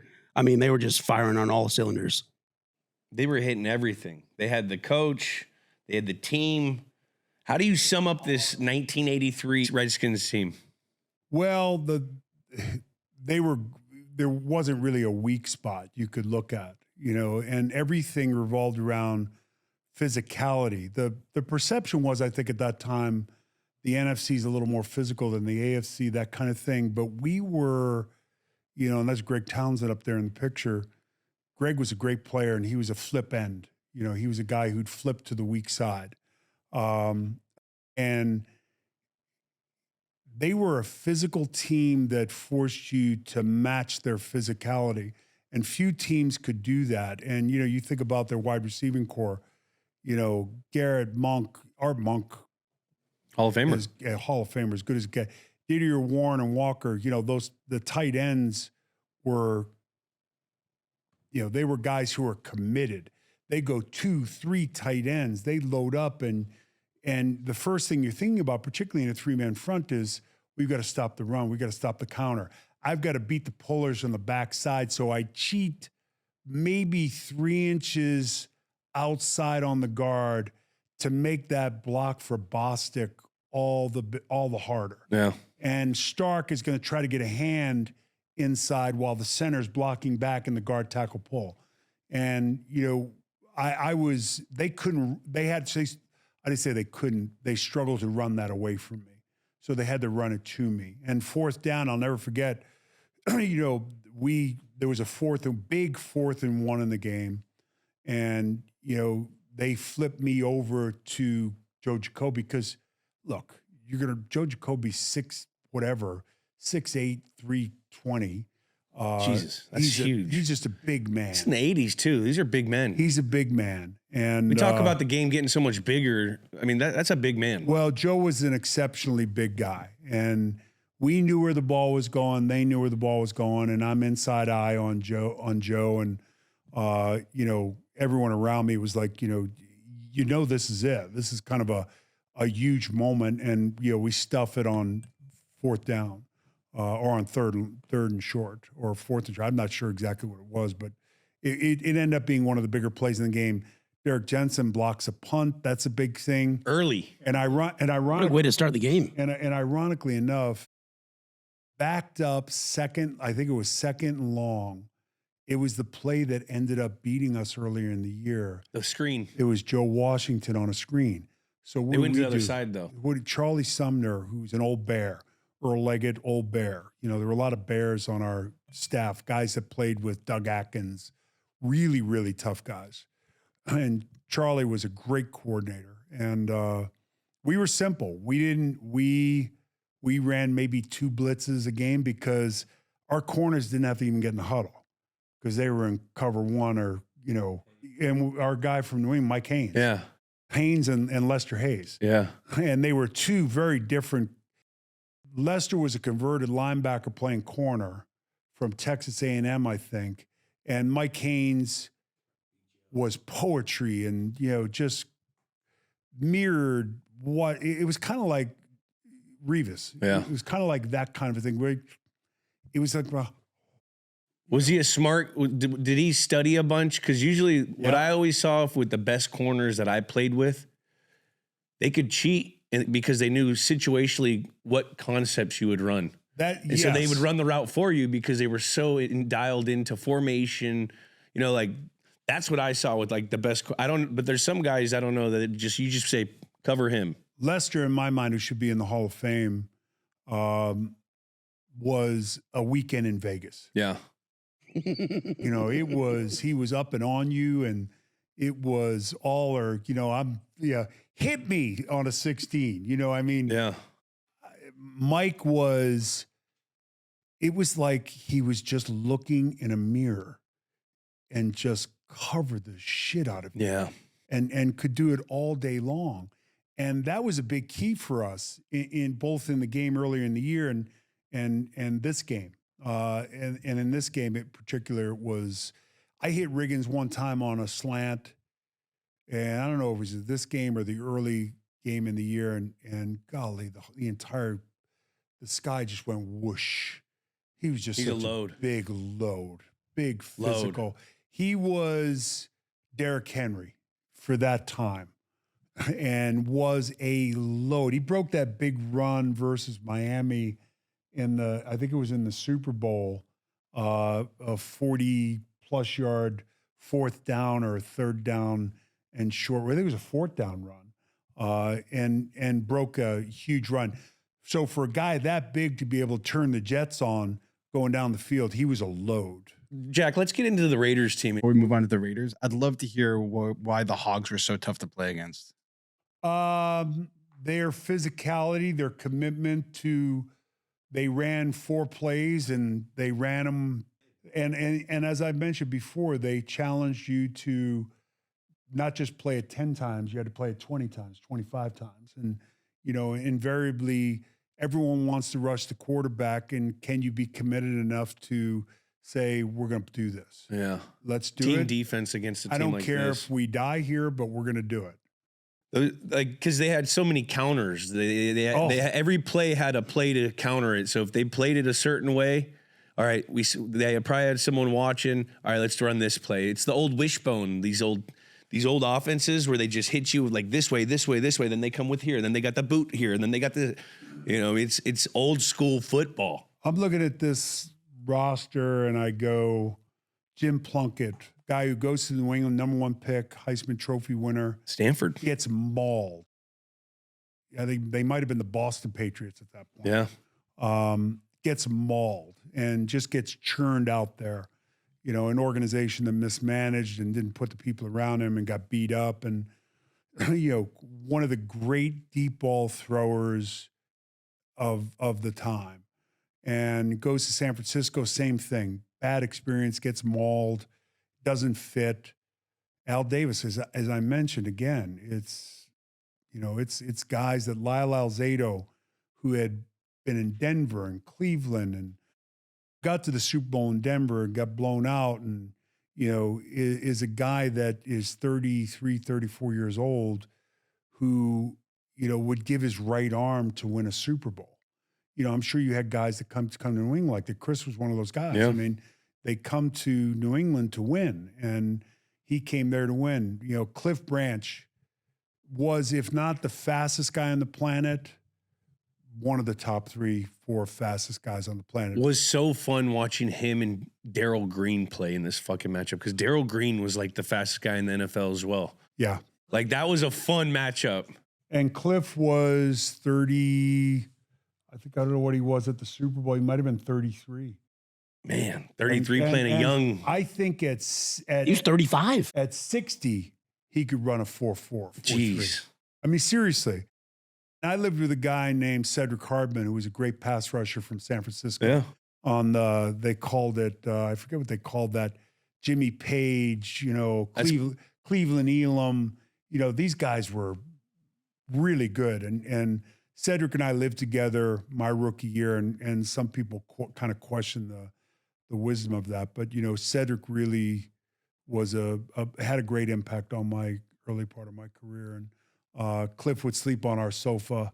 You know, it was a different time. I mean, not really. I mean, I shared a house with 5 guys my first 3 years of my career because you didn't know if you were going to make the team every year. Yeah, and my check was $1,007. Now we were making decent money. After tax. League minimum was like $360. But I had a used Coupe de Ville, powder gray, spoke wheels, velour interior, and an 8 cassette deck where the cassettes were that big. 8-track. Was that an 8-track? 8-track, yeah. And Cedric had a red Eldorado and convertible with white interior, and we were rolling in Oakland. That's football in the 80s. Reggie I love Kinlaw, best 2-gap nose guard you could ever play with. Greg Townsend, I think Greg is to me a Hall of Famer. Lyle Alzado, listen, he can change the attitude of a room really quickly. How? He was such a violent, the needle went into the red, and he was unpredictable from that standpoint. You base the rest of your day on, hey, good morning, Lyle. And the rest of the day was kind of based on that. One of the best nicknames I feel like in NFL history. 3 Mile Lyle is pretty good. 3 Mile Lyle, because it was like 3 Mile Island was a nuclear plant that blew up, and you just never knew when he was going to blow. So was he the team asshole? Or who's the team asshole? Lyle was kind of quiet. I'm trying to think. I'm looking down the. Kenny King was a great back from Oklahoma, situational guy. Frank Hawkins, really good fullback. Cleo Montgomery, tough. He dropped a guy on a plane one time. Guy was sitting in his seat. He didn't get up. Teammates. And he was one of the quietest guys you could ever be around. And this guy just got in his seat when he went to the bathroom. And you seat your seat on the plane. Yeah. It's that last blade of grass. It's the push at the end of the play. And he asked him really quietly, very nice, a couple of times, and then just boom. And that boy's eye closed shut on that flight. But we had a lot of flights like that. That's a real deal. You can't sit in someone's plane Henry seat. Lawrence, Killer Lawrence, Shelby Jordan, another cast off, Charlie Hanna, John Hanna's brother, another kind of cast off, Bruce Davis, huge man. Probably I'm not sure if Mickey Marvin, one of my favorite guys of all time, out of 10. I think he went to Tennessee. He was as country and southern as you could get. Don Mosbar, great center out of USC, 6'7" center. Oof. Which is really Steve Sylvester. Got to be the tallest center of all time. Jack of all trades, kind of a guy, smart Notre Dame guy. Jeff Barnes, great special teams, situational linebacker. Ted Hendricks, the smartest player I ever played with. Could walk in the room still snookered from the night before, and you put the other team's plays up, and he'd call the plays. He'd say to me in a game, I line up next to Ted, and he'd say, "Here they come, Howie, 32 build joker." Oh. Just by formation situation, he's just a smart savant. And I'm saying to myself, I go in these meetings on Monday as a young player, and I'd say, why does he know it and I don't know it? And I kind of modeled my preparation after him. I wanted to know everything I could possibly know. Todd Christensen, not a guy I'd go to dinner with, God rest his soul, but really great player. Yeah. Great player. He was a great tight end. Not a big blocker, but a kind of a hybrid guy who ran great routes and had great hands, could get separation at the end of the play, which was really big. 12 touchdowns. But as I said, Marcus Allen. What about Ray Guy? Ray Guy was great. He'd have a dip in his mouth, a cigarette in his hand, and a beer in the other hand, and he could play backup quarterback. He'd do scout team quarterback occasionally. He was a really great athlete. The only game I found that he didn't want to play in was when the Bears, the 85 Bears, we played them up there, and it was kind of a carnage game. It was just a physical game, and we were physical. And we probably were the best matchup for them physically. But, you know, when you think about talent in their front, coupled with a scheme that no one knew how to block. Yeah. The 46 and Buddy Ryan and, you know, the great players they had, Hampton and Dent and, you know, the whole group. It was, and they went through our two starting quarterbacks, and someone said, you know, Ray was supposed to go in, but Marcus was going to be our, Marcus now? you know, and I think our guy, our backup quarterback, Dave Hum, who's since passed away, I think he somehow, or Mark Wilson came back in.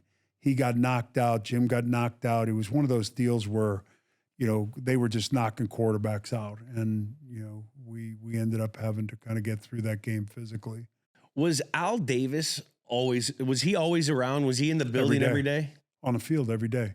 He had a cologne that you could smell him before you could see him. And we were on the far end of the field.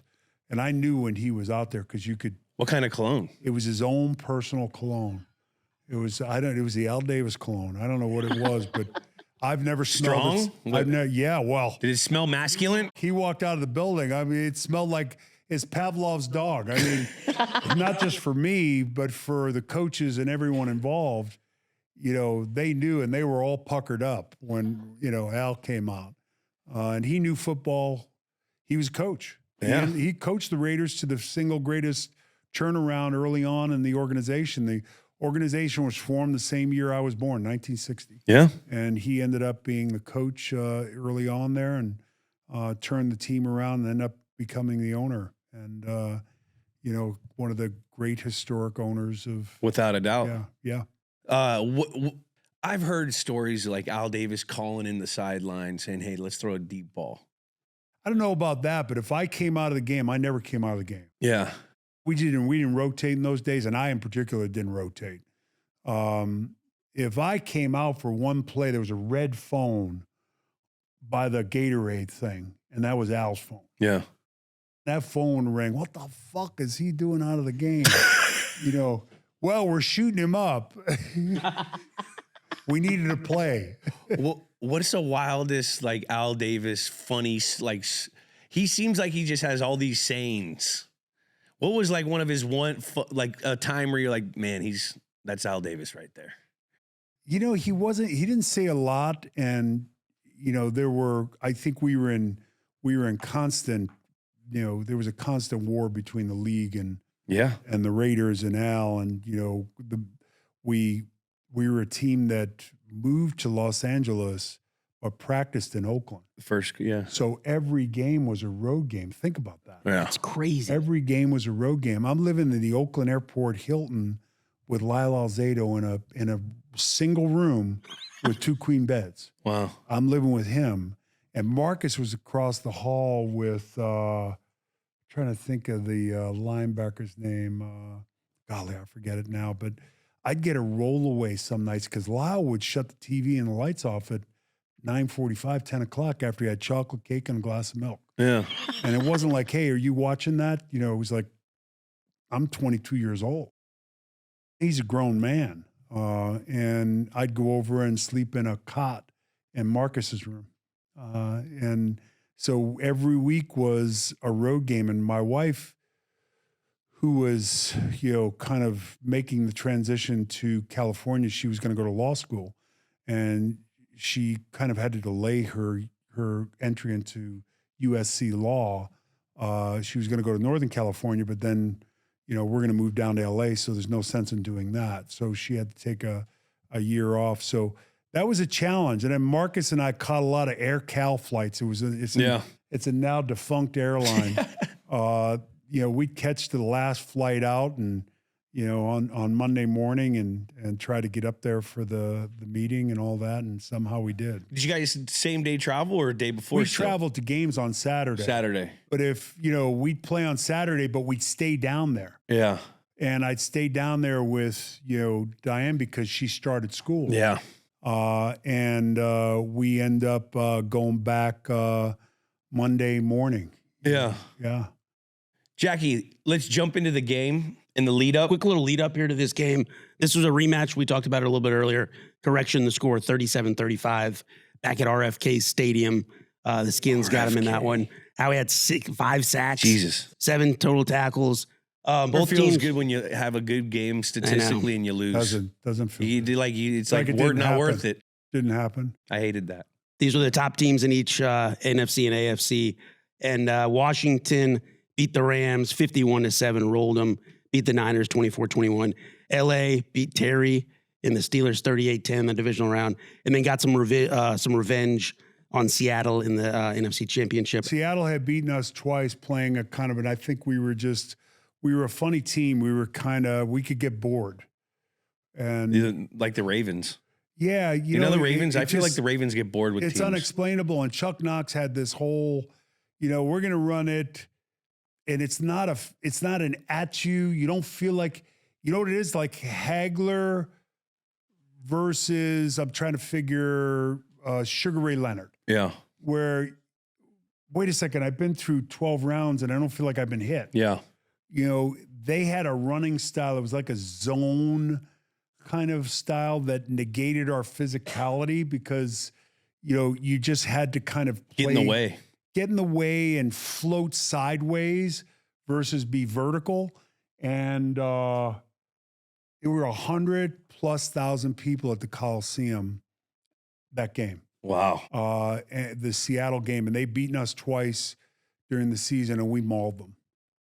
We just mauled them. And I knew then, and the week of the game, we go down there, Matt Millen gets in a fight in practice.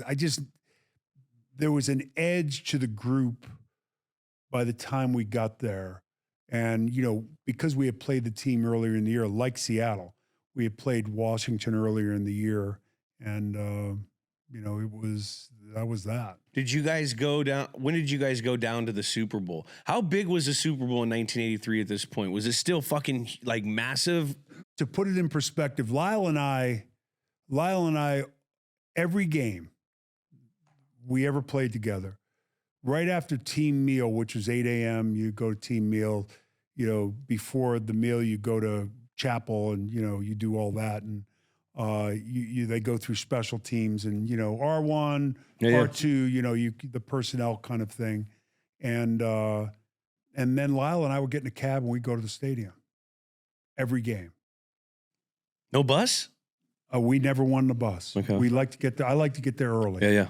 I like to get there early. I get my shorts on. I get my thing on, and I'd go out and I'd run some 40s just to kind of get loose and stretch, and come back in and I'd go over my formation sheets. Lyle would get fully dressed except for the pads, lie down on the floor and go to sleep. And it said a lot about how different we were. Yeah. And he'd say to me, "Hey, what's that one formation that we can't figure out?" I said, "Dot." Like he didn't know formations. He didn't know. He just played. Yeah. And that was the difference between the two of us. But we took a cab every game, and the Super Bowl was no different. So we go through pregame meal, and you think about nowadays, and particularly after 9/11. That's when it all. That's when it all really, really changed. Helicopters and shit. Concrete pillars a block around the stadium. You can't get anywhere near the stadium. So we get in a cab. We're driving to the stadium, and I think the guy spoke broken English who was in the cab driving us, and we get stuck in traffic just short of a mile from the stadium, and we're not getting there. And Lyle's trying to get the guy to go up on the curb, and that needle's in red, and I'm like, let's. So we get out of the cab, and we're walking through the tailgaters 3/4 of a mile to the stadium through the parking lot with Lyle Alzado in a froth. So, that tells you how different it is now versus Did then. everyone know you guys? Yeah, I mean, Lyle You guys are huge. at one point sparred Muhammad Ali. And if you're a Washington fan, you know who I am and you know who he is. And, if you're a Raider fan, you know who I am and you know who he is. So it's one or the two in the stadium parking lot. And to see his face as the clock was ticking down, here's this card carrying bad man, you got to kill him kind of guy. And tears are just running down his face. I mean, the journey he had going from Denver to Cleveland over 13 years, I think it was 12 years, 13 years before he got to us.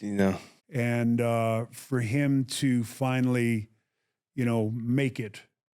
And I remember Marcus, ironically enough, on the counter, ironically enough, the big run was off a blown counter play. Ooh. It was a counter 67, and it got stuffed at the point of attack. Marcus reset, comes back, and he's blowing everyone away. And you see this bullet come from behind him. If you look at the film, it's Cliff Branch running close to by him. He, the gap between, it was like the kid from the Seahawks last week who picked the ball off 192 yards. The big boy. Yeah. You could see the wide receivers all kind of, they're gearing it down, but it's like a group of escorts. And that's what Cliff was on Marcus's run. Now he ends up winning the MVP. Lyle boxed Ollie. He did a what was supposed to be a charity. It was kind of not a real exhibition, but to Lyle it was a little more than that. Did he train? Oh, I'm sure he did. Yeah. How did it look? How'd he do? This was before me, so I didn't really. I've seen footage of it, but knowing Lyle, he wanted to land something. Yeah. It was at Mile High Stadium. It's at Mile High Stadium. Lyle Crazy. the Mile. Yeah. Now, you said when you guys were coming over, there was a fight. You knew the team was ready. Yeah. You guys start off with the block punt touchdown. Yeah. Is that when you kind of, was that right there when you kind of knew it was going to be one of those days? Or no, I didn't. I kind of took it as fine, but I compartmentalized things, and my job was my job, and I'm doing my job. And, they weren't going to, 5 sacks wasn't going to happen. They made their adjustments and ran the plays they wanted to run. And, you take care of that. Got some pressures, but you're not going to put up big numbers versus this team when they don't want you to. And they say, you snuck up on us earlier in the year, now we're going to take care of it. No surprise now. Yeah. So it's Marcus, the 191 yards, 2 TDs. Cliff Branch, like I said, Jim Plunkett, one of the great deep ball throwers, just a beautiful, tight spiral. Great deep ball thrower. And Cliff was the recipient of that on that day too. So you're a compartmentalizer. You guys go into halftime 21-3. There was the big play. So you already had a block punt for a touchdown. Then they tried to do that screen thing. Jack Squire. We substitute Matt Millen for a nickel. Jack Squire. Or And Jack Squire's got one job, ghost, whatever you want to call it, Joe Washington. And you guys pick it off, and we ran a jet rip blue slash. Yeah. One of 2 maybe blitzes we ran. I slant, Ted goes inside. We bring the strong safety off the corner. Joe Theismann's pressured. He's drifting back and has to throw the ball on a kind of more of a lob. Yeah. And Jack Squire does his job, and he's got a touchdown, and it's a kind of a career-defining play. He ended up getting cracked by a wide receiver from Miami, and at that point, whatever it was in their offense, they had this big wide receiver came in, and when I say cracked, backers, he cracked him. He just blew his jaw up and wired his jaw shut, and he was never the same. Oh. Yeah. Oh. Yeah.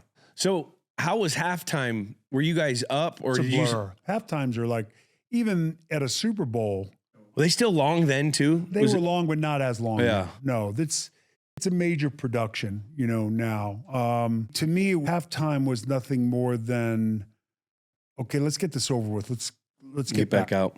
I'm in the middle of a thing here. Why do I need to come in here? Yeah, I'd rather just go play. without a doubt. We used to use halftime for the adjustments. That was like a big thing. We were simple. We were the simplest defense you could run. Yeah. I mean, we were who we were, and we were big and physical, and we had two corners that were Gonna lock you down. going to lock you down, and that's a big story in the game, is their ability to lock down their receivers. That was everything. Yeah, because then safeties could get downhill on Riggins, linebacker, like Yep. didn't have to just one-on-one lock up Monk and Charlie Brown. It's a numbers game. When you're running cover one, you can do some things with the safety. You can. If you can run cover one, if you got guys that can cover, it makes the game. I mean, that makes Lester the game. would say, I told him, I said, Lester he stuttered a bit, and so when you got a wide receiver coming in a crack, or a receiver coming from the outside the crack, you want him to yell crack. Yeah. And C was a hard letter, I think, to start with, and he said, and he apologized. 8375. Sorry. So was it in this game? No, but it was just funny. The stutter. Lester was the best. He should be a Hall of Famer. There's some kind of contention there with the senior committee now, I think, but hopefully at some point he gets in. Yeah, he should definitely. I wanted, listen, Cliff Branch should have been in the Hall of Fame. Yeah.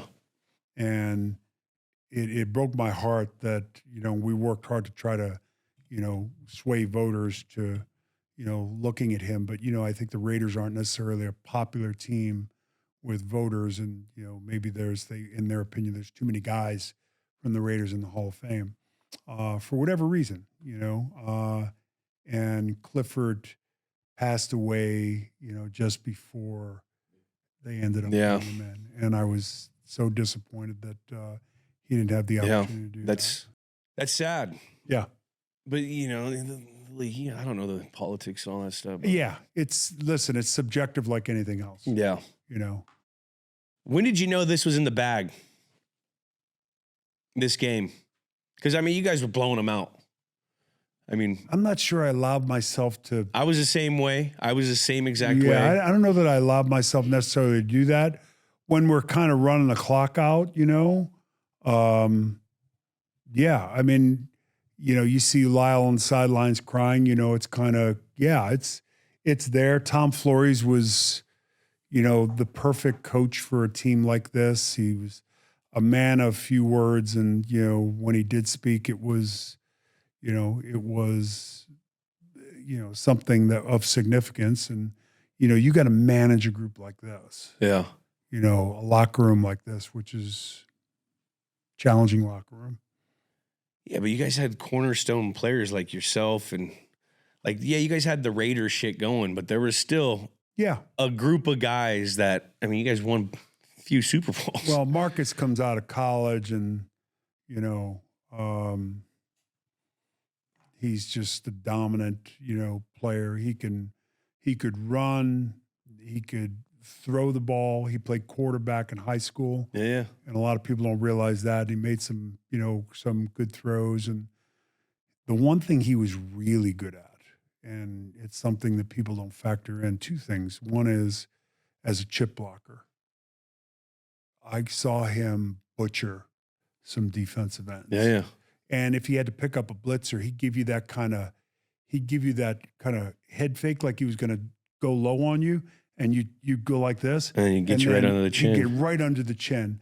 And he was just a smart player, and wasn't a guy that ran a 4.3 or broke so many big runs because of there are guys that some backs you just don't get clean hits on. Yeah. You didn't get a lot of clean hits on Marcus. And he was so physically tough. He's a tough player. You never see him get caught from behind either, though. Like when you watch his old highlights, right? He's kind of like Jerry Rice in that sense, where he didn't run a 4.3. That's a good analogy. Or 4. He ran 4. Whatever he ran, it's. But those guys on the field, they just have field speed. There's a guy in the neighborhood who's running from somebody. In my neighborhood. Yeah. They, some guys were fast and some guys weren't. You got to be a fast guy. Yeah. Raiders win 38-9. What did that moment feel like as soon as the clock hit 0, winning your first Super Bowl? Like I said, I thought this was easy. Yeah. Young players early in your career. We'll go do this again 3-4 times. Yeah. And, you come to realize later on that, unlike basketball or baseball or hockey, where it's best of 3, best of 5, it's one game, it's single elimination, which I think is why, the game and the playoffs are so fascinating. And it's a salary cap league, and players, the same players who are there aren't necessarily going to be there. You pull one guy out and another guy out, and suddenly the structure kind of, teeters a little bit. And I think the ability to understand the significance of the moment, this team probably should have maybe won in 82, should have won maybe in 85. And we probably weren't, maybe it's a muffed kickoff or a muffed punt or something that ends up knocking you out, when in reality, the next matchup, we were probably better suited for that matchup than the team that was going forward. Yeah. And, that's on you. That's on your group. And it's unlike baseball, basketball, it's a couple of players that there's a lot going on. There's no same team ever. No. Players and coaches leave every single year. And nobody cares about yesterday. No one cares about yesterday. No. And that's why it was kind of like, what was that movie with Ben Affleck and Morgan Freeman about the nuclear bomb and Russia, and the fascination that Morgan Freeman had as a government agent. Oh, the sum of all fears. Sum of all fears. There was that kind of fascination with their nuclear building. I was always fascinated by the Patriots. The nuclear building? And it was kind of like the nuclear building. You didn't get in there. There are very few people that were in there that survived. You were killed off somehow, poisoned, car runs you over, whatever, heart attack to a perfectly healthy person. So for me I was always fascinated as a broadcaster by the Patriots and your group and Bill and the way you went about your business, and, wanted to get in the building. And it was like Morgan Freeman getting in the nuclear facility with Ben Affleck and seeing it finally, and then walking out of it and thinking, am I going to get shot here? Did Ben Affleck ever ask you to be in the town? No. Charlestown. I know that. You know what? They nailed it.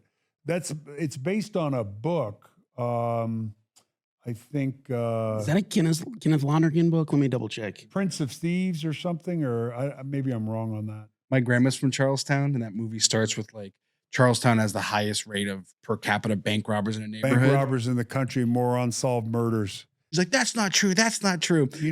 And really what you're doing is you're in that movie, and they captured maybe a small element.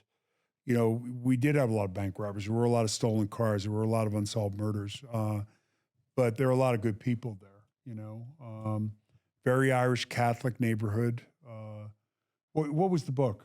Prince of Thieves. You were correct. Prince of 2004. Thieves. I was wrong. It's a Chuck Hogan. In the book, it took place in an earlier time, but it was set in present day. So in present day, that's not what Charlestown was really like at that time. It was like that when I was growing up. I wasn't a particularly tough kid, so I didn't figure it out. It's kind of like Kyle. I didn't figure it out until I was like 15 or 16 that, wait a second, I don't have to take this shit. Yeah. You know, and coming from there, you know, I think is a good foundation. Without a doubt. There's some You tough, know, strong people there. And, you know, you look back on it and you go, you know, would I have made things different? I don't know that I would, you know, and did anyone think when I left there that I'd never played organized sports. We played in the street. You know, we played football on Rutherford Avenue in the whatever that building was next to Hood's Milk, and the field was 10 feet wide, and you were right on the freeway there. And when you ran that out route, you were really dedicated. You are. Because if you get pushed out of bounds, Could get hit. could get hit. Could get hit. Yeah. So, you know, everything was done on blacktop, and played baseball, no coaches, no parents, nothing. So the kind of foundational kind of structure of sports to me was learned there. Yeah. Now, later on, I end up, you know, playing football in high school and college, and, you know, boxed a little bit, and, you know, did that, and just grew. And when I got drafted, my wife and I can't remember where we were, because you know, people work out when you're in college and you're a prospect, particularly if you're a first round, second round prospect. You know, you'll have a pro day. We didn't have a pro day. I worked out 34 times in the snow, in the rain. I ran a 40 on the front lawn of my dorm for a guy that was just checking a box. Because, you know, most teams were not going to draft me. Al Davis did. You know, saw something in me that, you know, that I didn't see in myself, really, to tell you the truth. Nah. I didn't. You know, it was like Villanova was perfect for me. But that's what made you, that insecurity. Yeah, you know, and that's why you prepare. And I see it in your everyday. I never take anything for granted. And people make fun of me at work because I write. I'm always writing. I try to do things. There's nothing I leave for chance. I control as much as you can control. The rest of it will take care of itself. Yeah. You know, give yourself the best possible chance to be successful in anything you do, you know. And you did. Yeah. I mean, you've not only had an unbelievable football career, you've been in my house since before I can remember on my TV, right, watching football. 31 years, a long time. It's outrageous. I mean, that's the crazy thing is people probably recognize you now way more for what you've done off the field, which is the coolest thing ever. You go into 7-Eleven and, you know, and the guy looks at you like, you look a lot like Howie Long. I say, yeah, I am. Get out. What are you doing in here? I said, getting some gum. You think I got somebody that goes in and gets the gum? He does. Gum guy. I love 7-Elevens. You know, it's most people are really nice. No. You know, 99% of the people are very nice. Jackie, what's the aftermath of this game? Marcus Allen goes on to win Super Bowl MVP in this one. 20 carries, 191 yards, Oof. 2 TDs. Yeah. The Raiders become the first team to score in all 3 phases. Pretty crazy. Block punt, pick 6, touchdowns on offense. In a Super Bowl, pretty crazy.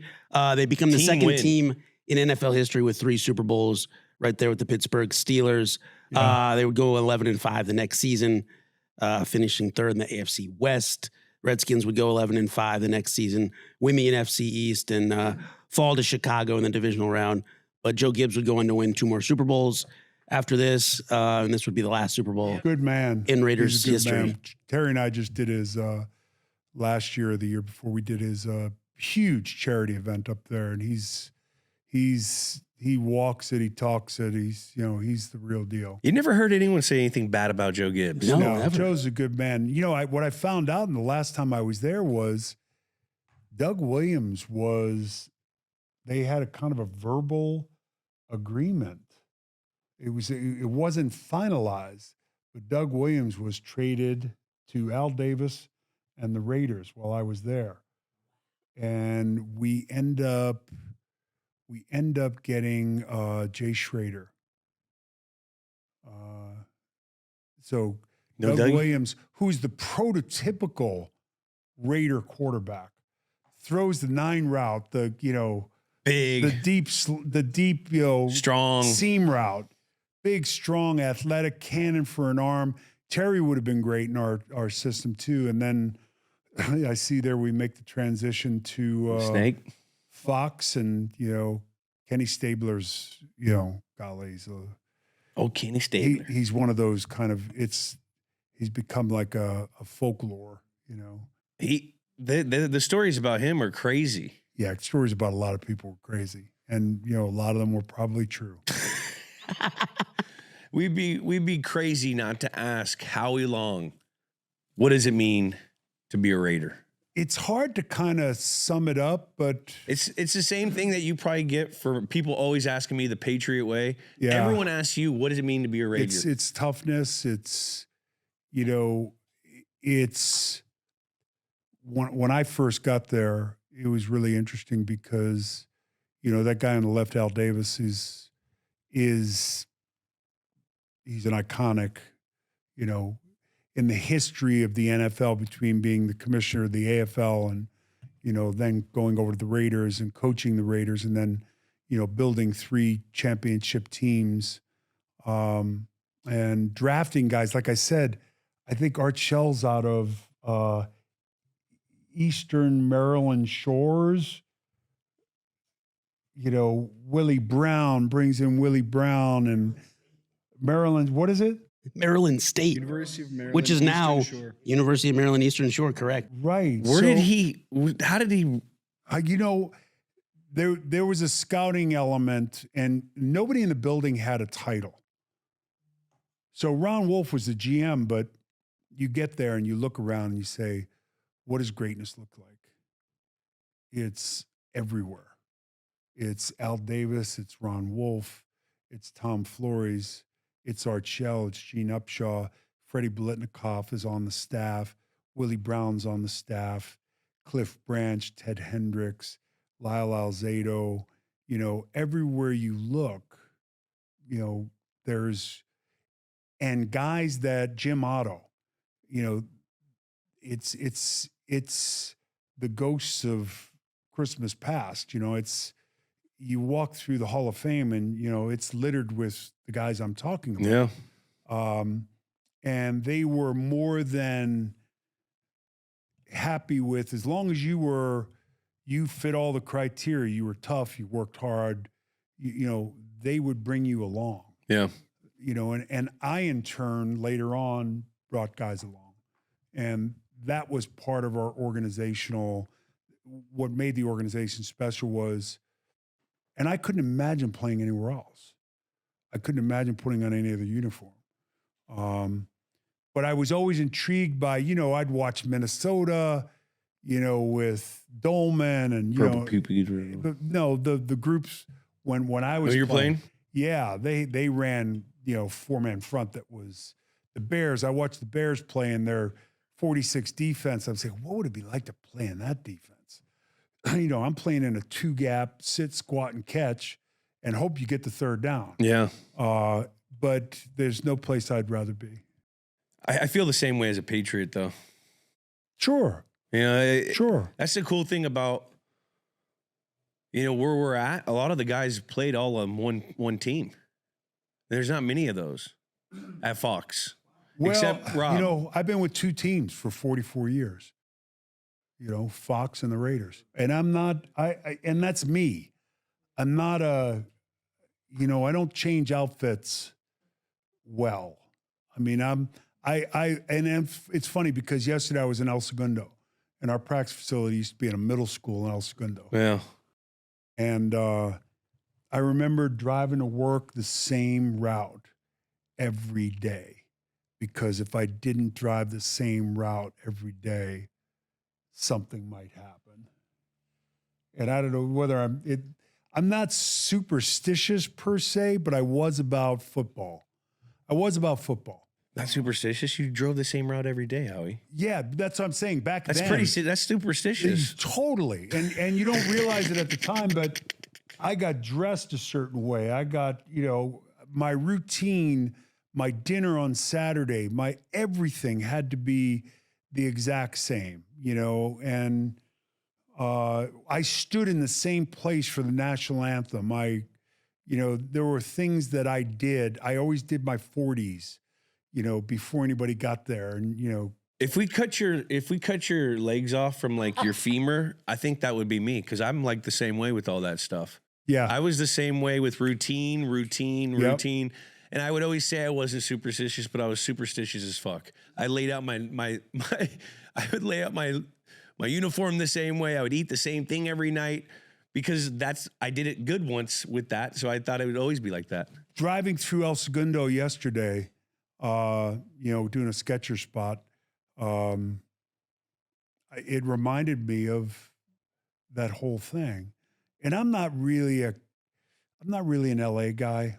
So, it wasn't for us, and I wanted to raise the boys somewhere else. Mm-hmm. And Virginia was a good choice in doing that. But, and the funny thing is, winning here is different than winning in New England. Oh, yeah.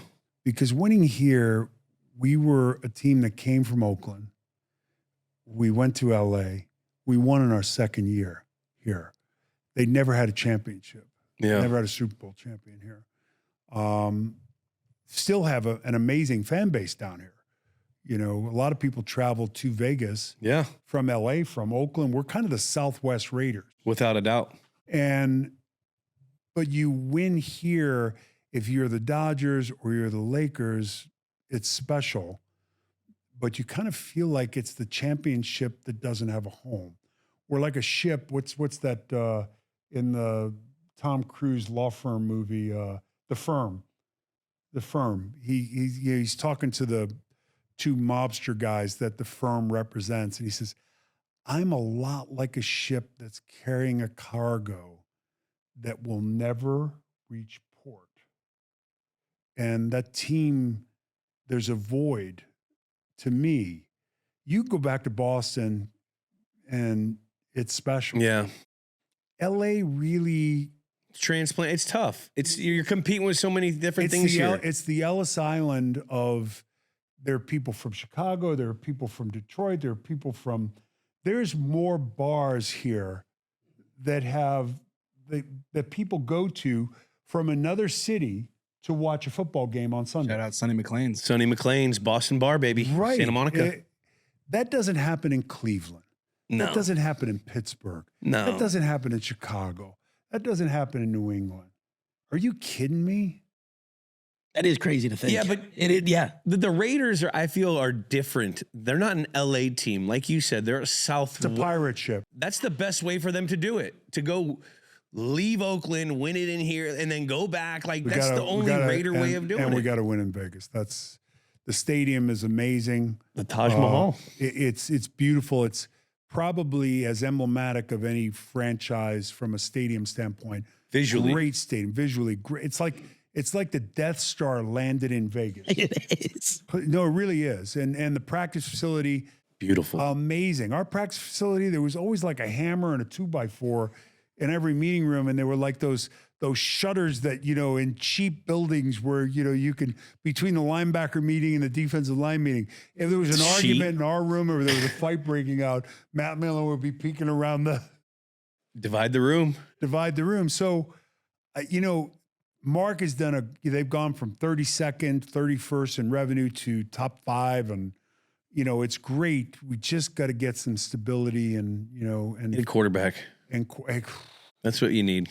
Listen, That's what everyone needs. It's the hardest position to forecast, going from middle school to high school to college to pros.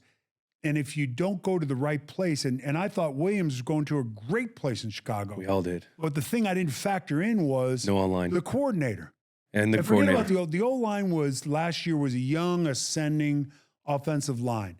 If you're not putting together the proper game plan to give the young quarterback answers to every situation and meshing the run game with the pass game and bootlegs and taking advantage of what he does well. See Jaden Daniels, whose coordinator was in the building in Chicago and they never even offered him. Yeah. Now, I love the GM there, and I love what they've built there from a personnel standpoint, but he made a mistake with the offensive coordinator. Yeah. I got a couple takes on that. I think There's about 14. million. Because I like the kid. I think the kid's good. I think he's doing good, and he's progressed, and he's improved, and he's shown promise. That drive from the 1 yard line to Had a couple of them in Detroit. No, but the one in Detroit at the end of the game, the 1 yard line, and you're in position. At the very least, we're going to overtime. How does that not happen? Well, you see the autopsy on that is, it was multiple causes. It was multiple. Yeah. Man, we got to score the game now, real quick. We've taken so much time from Howie. We appreciate you. We got to name the game out of any of these names: the silver and black beatdown, the slaughter of the hogs, the black hole one. This one's for Al, the Marcus Allen game. It's easy. Which one is it? It's one of the final two. Just win, baby, or Just one, baby. Just that, one, baby. That might be a new T-shirt. You and I should do that. Don't put that out there publicly. You and I'll do it. Just one, baby. Trademark, cut the check. Let's go. Just one, baby. Just I love one, it. baby. Score the game. Is this the greatest game of all time? Let's score it. Stakes 0 to 10. Decimals okay. The stakes of this Super Bowl game. Is this the first? No. Is this the first of the Raiders? Third. We'd won in 81. We were the first wild card team.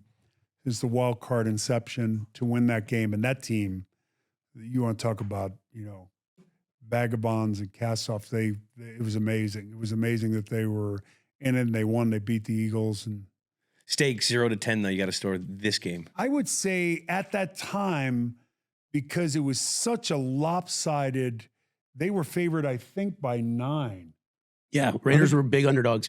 Yeah, huge underdogs. It was an afterthought that we were just, we were kind of the guy that gets killed in scene 1. Yeah. And turns out we, end up being the leading man. Yeah. And it's a huge win. It's number 3 for the team, and 3 Super Bowls look a lot better than 1 Super Bowl or even 2. Star power, Marcus Allen. You got to score it, though. The stakes of the game. You got to score. The stakes of the game, I'd say probably at that point, probably a 9. 9. I believe 9, too. Yeah, I think because of the 9-5 by Jack. Because of Washington was a runaway truck. They set every record to this point in the NFL for offense. Yeah. I mean, this was a big win. Jack 9-5. I had a 9-1. Yeah, I mean, I'd have gone 9-5, but I mean, I don't want to be too much of a. Hey, I'm glazing.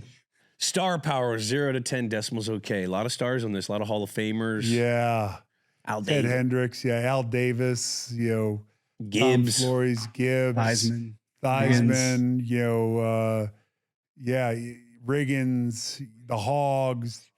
Our defense. Ted Hendricks. Lyle Alzado. Great players. Marcus Barry Allen. Manilow. Barry Manilow sang the national anthem. Barry Manilow. We take that into account as well. Yeah, I'm going to go 8-9 then. I'm sorry, Mr. I'm Long. going to go 8-9. I didn't mean to interrupt. I'm going to go. I'm not a Barry guy. I mean, Me neither. I'm going to go 9. A lot of Hall of Famers here, man. There's a lot of. This is a lot of legacy people. yeah. I went 8-9. I went 8-8. All in the same ballpark here. The gameplay of the game. Little bit of a blowout. Little Yeah, bit of a lot blowout, of- but 3 scores on all phases. Yeah. One of the best defensive performances in Super Bowl history. Best defensive. One of them, they say. I think we held, what was it, 8? 9 points, 9 38 points, to yeah. 9. Yeah. Marcus Allen, almost 200 yards, 2 touchdowns. I'd say at that point, it was probably a 9. I'll go 8-7. Ooh. 6-7. What am I thinking? I went 5-1. It's a blowout. You got to have game plays back and No, forth. but, you have to think about one is, what a complete whooping it was, how much we were underdogs by, and that we had lost to them earlier in the season, and they were a dominant team. It's like Howie will you to change your fucking score. No, it's like, to be fair, it's a lot like New York, New England. You know, I mean, I thought they gave you their best game, you know, at the end of the season there. I wasn't there for the big boy one. I was there for the 11 one. They got us twice. There's a lot of parallels between the Broncos and Seahawks Super Bowl with the like high flying Peyton Manning Broncos team. There was that fumble snap right from the beginning, and it just set the stage, and it was a blowout. Yeah, and they were a heavy defensive team. Yeah. Now we got to score the name of the game, Howie. Just one, baby. I think that's a 10. That's a good one. That's a 10. Yeah, I mean, I haven't heard just one, baby. That's good. I scored this before we came up with its awesome name. Like, can I change my score? Yeah, change it. Oh, I'm going 10. I never even thought of that. Just one, baby. I moved mine up. I did an 8.1. What does it go? What is our total or average? 861. Where does it score on all of our games? 8th overall, just behind the 2004 ALCS Game 4 Yankees versus Red Sox, and just ahead of the 2014 NFC Championship Packers versus Seahawks. Top 10. Let's go. Top 10. Whoa. It also factors in series? Boy, the Red Sox, that was great. That was awesome. That was just that game that was went on to great. that. But we talked a lot about the series. We talked, was that Big Poppy? What about the Miracle on Ice? It's 4th overall. We did Wow. 4. We had Jim Craig in A here. little biased Craig if you was look at the pretty top cool, too. 4 Jack great games. O'Callahan, Charlestown boy, played in that game. Oh, yeah. I wore his He was jersey. the guy who was fighting everybody. Did you know him? Yes. He's a little older than me. Jack probably didn't know I was around. You know what I mean? But I was a younger guy. You know what? People don't realize, like, I don't think a lot of people know you're a Boston guy. Yeah, people think I'm from like Pasadena. Yeah. You know, You think a guy that looks like this is from Pasadena? When we had Jim Craig on to do that game, I put Jules in a Jack O'Callahan jersey just to shout out Charlestown. Jack O'Callahan, you know, listen, star of the movie, I think. You know, he was, you know, he really emblematic of Charlestown. He was kind of a Charlestown guy. Charlestown, Boston players versus Minnesota players. It was real. It was a big thing. Could you eat? So you got up on the ice and stuff? Oh yeah. It's crazy. I shot a Pizza Hut commercial on skates. Did you? Yeah, I don't even know where we can find it. It's I'll have to look that up. A hockey tournament in the Charlestown rink after they closed. Charlestown's beautiful now. Yeah. It's changed. It's gentrified. If I work another 4 years, I can maybe afford to move back to the neighborhood. Maybe. My grandma sold a triple decker on Elm Street. For how much? Oh, like 700, probably 20 years ago. Yeah, well, that's now the bottom floor's worth a mill. Hey, I'm going to talk about something serious for a minute. Something personal. Right now, in our country, hate is at an all-time high. It's like we're going backwards and hate is winning. It's out of control. So many different people, so many different groups are facing too much hate, and it's enough. We need to stop and regroup, change the momentum as a team, because that's what we are. Everyone in this country is on the same team, so we need to start acting like it. And when a team can't get it together, what do? They call a timeout. We need to call a timeout against hate. Let's think about what we say and do. And when we see hate, when we see someone doing or saying those things we know are wrong and hateful, we need to call it out. Visit standuptoallhate.org to help. And join me in calling a timeout against hate by following @What'sUpWithHate or posting the blue square emoji. Howie, did we miss anything in this game? Yeah, I think the Greenlight Podcast. I think Kyle on CBS. He's doing great. He is Chris, I talked about you when we came in here. We said, this is your deal. You're kind of running. You're the CEO here. Trying. Well, and it's tough to do. It is, but these guys are. No, and it's great, but Chris has to do that, and there's a lot weighing on his shoulders, and he's doing Inside the NFL with Bill, which is a totally weird kind of thing, but Bill's great. I think it's fun. I like the history thing. I like when he puts them all in, like breaks down film, and that's what we did for 15 years. You know what I mean? I like when he gets in there, does his little history lesson, and then tests the fellas right there. And young Howie, anybody needs a suite at the Raiders, just call Howie Long and Tickets. He works out there selling suites, and he's the only one in the family with a real job. God bless you, Howie. And fun fact for a little games with names history, we had Chris and Kyle Long come on the show. They did the double doink game, and their moment where they tell the story that was tipped is our best viewed video of all time for our whole show. 19 million views on YouTube. Them telling the real story behind the double doink.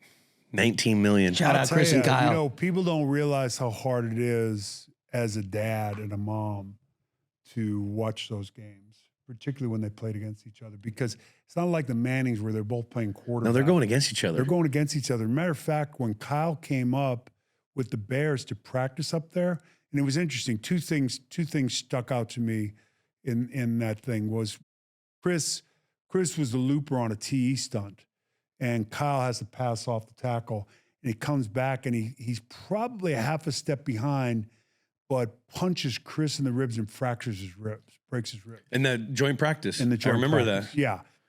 And I see Bill after the game, and I'm very respectful of Bill.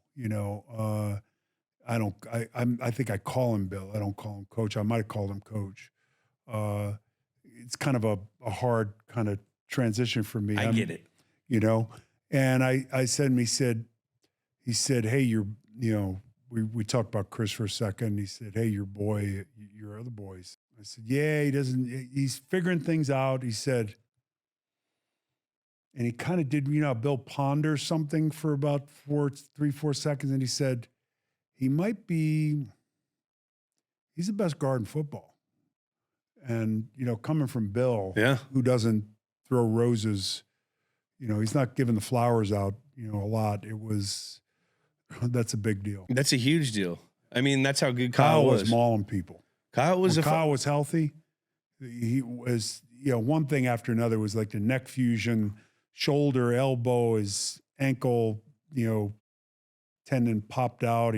So there were things that piled up on him. But if he could have stayed healthy, we're having a different conversation. Yeah. He did. I mean, he did damn well. He did great, but, I'm saying. I get it. He was on the trajectory to be. Without a doubt. Yeah. He was like Logan Mankins, that kind of guy. Yeah. Stout. Just maul people. Logan. That dude, he was the coolest teammate. I saw him in Boise at a bowl game when he played left tackle in college. And I'm saying, who in God's name is that guy from Boise playing left tackle? I'm watching the game, and your eyes go to players. You walk on a field, and I know who the 2-3 guys are. You just, whether it's Pop Warner or high school or college or pro, your eyes are drawn, and my eyes went right to Logan Mankins. He was the nastiest man. I'm just talking pure, like, punch you in the face kind of guy. He's like a cowboy. He's a cowboy. He's a cattle rancher. Cowboy. Yeah, but like off the field, quiet, wears Carhartt jacket. I met him once. He walked up and said hello and said, it was good to finally meet you. Because I would talk about him a lot on TV because I liked him. He's a guy that I had great respect for. He bought a bunch of land right outside of Foxborough, and he just farms it. That's all. He wakes up at 4 a.m. and he farms this land. Everyone's got their own thing. That's Logue. I just want to be able to sit. If I own a house, I have to be able to sit on the porch in my boxer shorts and not be seen. Yeah. So all my houses I can do that. Well, maybe one day I'll get to sit on a porch. Come up to Montana. I got to come check you guys out. Got to come up to Montana. He's God's country. I know. It is God's country. Before we wrap up real quick, you mentioned players that your eyes just gravitate towards. You played with Bo Jackson. Oh. What's it like being on the field with him? God spent a little bit more time than just putting his hand on somebody's shoulders there and saying you're gifted. He came out of a different kind of conveyor belt. Bo was, listen, I remember sitting behind the offense first week he was there, in team period on offense. I'd sit there on my helmet behind the offense and I'd watch, I always like formations and, Yeah. it was of no consequence to me because we're not playing against ourselves. But they pitch him the ball and it was just ass and thighs this high off the ground. And he's running faster than Everyone. he ran like a 4.19, I think. He ran faster than everyone. He ran faster than everyone. He was 230 and could eat a cheeseburger and never go in the weight room. And there are a few guys you could lock in a room for 3 months and they could come out Looking the same. and be great. Barry Sanders, Deion Sanders, Bo, and maybe a couple other guys, Bo was truly a shooting star.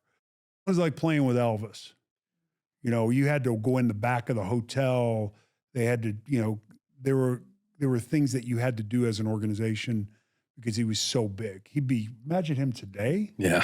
He'd be so big. Yeah. A great guy. He called me just a couple of weeks ago. We had a death in one of the families, and he wanted to let me know. He's a good guy. I love Bo. Bo knows Bo. I wrote the foreword in his book. Man. That's dope. Howie, I appreciate you so much for coming and taking the time. Thanks for having me. It's great. You got a nice spot up here. You got good people working with you.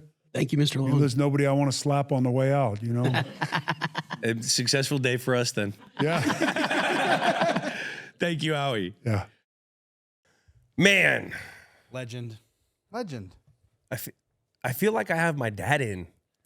I feel like my dad's around when Howie. I had so many more like jokey questions to ask him. Didn't want to ask him. I didn't want to let Howie down in the least. I did clam up on one of them. Didn't want to ask him. I don't want to disappoint him. I was wishing somebody would pull up so we could have fucked them up. Dude, if someone pulled, I felt the safest I felt in this house. With Not Howie a threat. there. Certified, not a threat. Not Jack. Clear. We gotta make a T-shirt for Jack. That Not a says, threat. Not a threat. not a threat. The arrow. Man, Hey, I would take a bullet for Howie though. I'll dive in front. I'll do whatever it takes. you jump in front of us? Oh, for sure. For Howie, all day. I would too. Mr. Long, I didn't see. I don't think I slipped up and said Howie in there. You I full Mr. started Long. thinking about it. Should I know not the call him I needed Howie? the reverence. No, I think you can. You guys are teammates. I know, but it's What's crazy? We didn't really you know the talk guy about that it. gets him dip now. That's me. I get him dip. He said, "What? What are you, a crack dealer?" What are you, a crack dealer? It's crazy that I didn't even notice that, but like pretty much everyone on the Fox team has been on the same team, like their same football team. Like Howie with the Raiders, Terry with the Only Steelers. one is Rob. He went Giants. Tampa and both. Yeah. Jimmy. But Rob's Bounce kind of around a that's Rob doesn't seem. Rob's still Yeah, Yeah. it's different. He's a Patriot. It's different. And He's a went with Patriot, Tom. but he's also transcends. He went with Tom, yeah, too. He transcends. I also got to say, Mr. Long came in fitted. He was fitted. He was fitted. He can wear the heck out of some cargo Tactical pants. Cargo pants and a Fitted. cool jean jacket, nice cut of it. He looked Cool great. I've never seen Skechers be swaggy before. Dude, Skechers. I see Were him. those Skechers? Yeah. He wears Skechers all the time at work. What's with I the sit there and MW on the people him. side? I'm like, are those Vans? It's like, no, these are new Skechers. I never seen that model. I figured they must be Skechers given his deal, but I'd never seen that before. They're Sketch. Might get in there, bro. Might have to. Like I a might Mike get Fox the back in Howies. the day. By the way, he loves nuclear war movies. Yeah. Yes. He Did he reference 3? Dude, he could have been Yes. Jack Reacher. He's 100%. Jack Reacher should be Howie Long. He's like, he likes his movies like he likes himself, a weapon of mass destruction. Dude.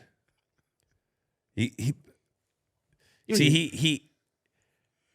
I love how you're like checking to see if he's still here. yeah. I'm checking to see. Mr. Long? He drops down from the ceiling. I love his broad spectrum of knowledge of, you're referencing The Firm and then you're referencing Mike Jones in the same episode. What was- Incredible. And then also, I can see Chris and Kyle just saying, Mike Jones. Yeah. woo." 281-330-8004. Oh my God, those two must have been a handful. Oh, I can't like even Howie imagine. had to be like that with those two boys. I can't even imagine. Yes, he's Kyle getting- yes. and Chris. Chris is such a smartass, and Kyle's just crazy. He's just crazy. Yeah, I would have loved to get some more on And part they're two, both they're both really smart guys, so they can yeah. scheme the fuck out of their parents probably. 100%. Howie And Jr. so- probably the same way. Oh my God. Legendary. Shout out Chris and Greenlight. We love those guys over We there. got a Greenlight. Shout out Charlottesville, Virginia, all those guys. I wonder how he landed in Virginia. I know he said they picked like It's beautiful. a cool place, but I wanted to ask him that. I think it was just under the Macy-Dixie line. Close to an airport ish. Probably. He's probably got everything's mapped out to a T with him. You know, he's got like His land schematics of his well, property. just that, like or time schematics. Yeah, he probably has a rule where has to live like 45 minutes from an airport. Yeah, he travels a lot. You know what I mean? When you think of football, you think of like Howie Long. Like he is. Didn't get to ask about the neck roll. Didn't get a neck roll, didn't get a flat top question. Didn't get a flat top question. But everyone asked him a flat top question. I know. think PMT did that. Yeah. Well, I mean, we did get what Al Michael smells like, or Al Davis smells like. His own cologne. His own Now, do you think he makes it? Like he had it he perfumed. He's like an alchemist. Yeah, he's in there mixing alchemist. it up. Dude, Sauvage by Al Davis. We should cut like an Al Davis Johnny cologne Depp commercial. style Yeah. commercials like wolves in the desert. And you know who would be in it for our hunk? Howie Long. Howie Long. He Howie would be. Long. Just win. Just I like one. Davis. Just one, baby. He liked that. He loved that. We got to trademark that. We should hit up Tom Brady over there. At But the we got to Raiders. give him half the trademark. 'Cause Yeah, he said, we'll give We Howie need for to sure. talk about how Tom's, the Raiders, Tom, Patriot, the whole thing. What? We didn't even talk about like how Tom was the Raiders now and Raiders culture and all that. We didn't talk about anything. I got intimidated. It's When there's guys 7:05. like Howie that come on the show, we have audience. We have probably 50 questions that don't get asked because there's so much information we'd want to hear from them. The amount of stories, the amount of experience they've had. Like we always. stress I also about don't it want to because waste his it's I time. know. I didn't want to ask him a question that make him like, all right, I'm out of here. The cutting room floor is questions up to our ankles. Yeah. Which he would never do that. No, No. He would never do that. But I would never put him in the position to do it. we played that well. That was great. I liked It's an elevator guest. a 100 Hall of Famer Yeah. Hall in the of Fame. Nuthouse. I love it. Add it First to the Raider.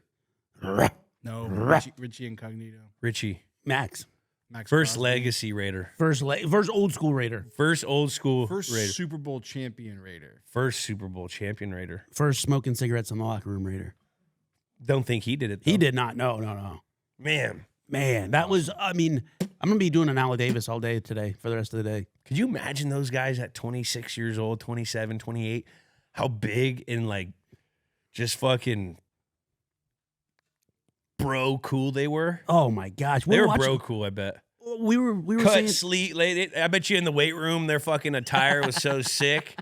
Like fucking just crop top shirts, fucking like just straight program shit. rusty old weights.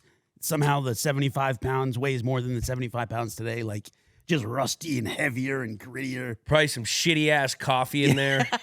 Some thick coffee. Some instant joint, yeah, for sure. Thick. By the airport, he said, practicing Fucking in a Lyle just converted coming over, takes old the middle whole school. pot, drinks it. Ray guys smoking cigarettes over What in a the fucking team. training room. What a team. And preparing for this episode, watching the NFL films, like you need NFL films and the Raiders, they go hand in hand. It was just NFL films, so man. football. That's some real cool footage. That is NFL. Shout man. out NFL films. They've been Steve around Sable. a long time. Yes. They're crushing it. They do. So that's a different company, or the NFL owns it.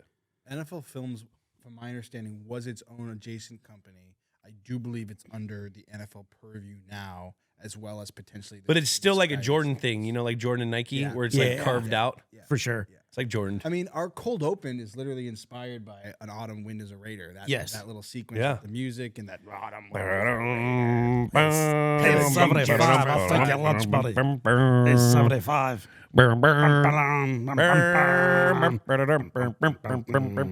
The autumn wind is a raider. Pillaging just for You look at the big one.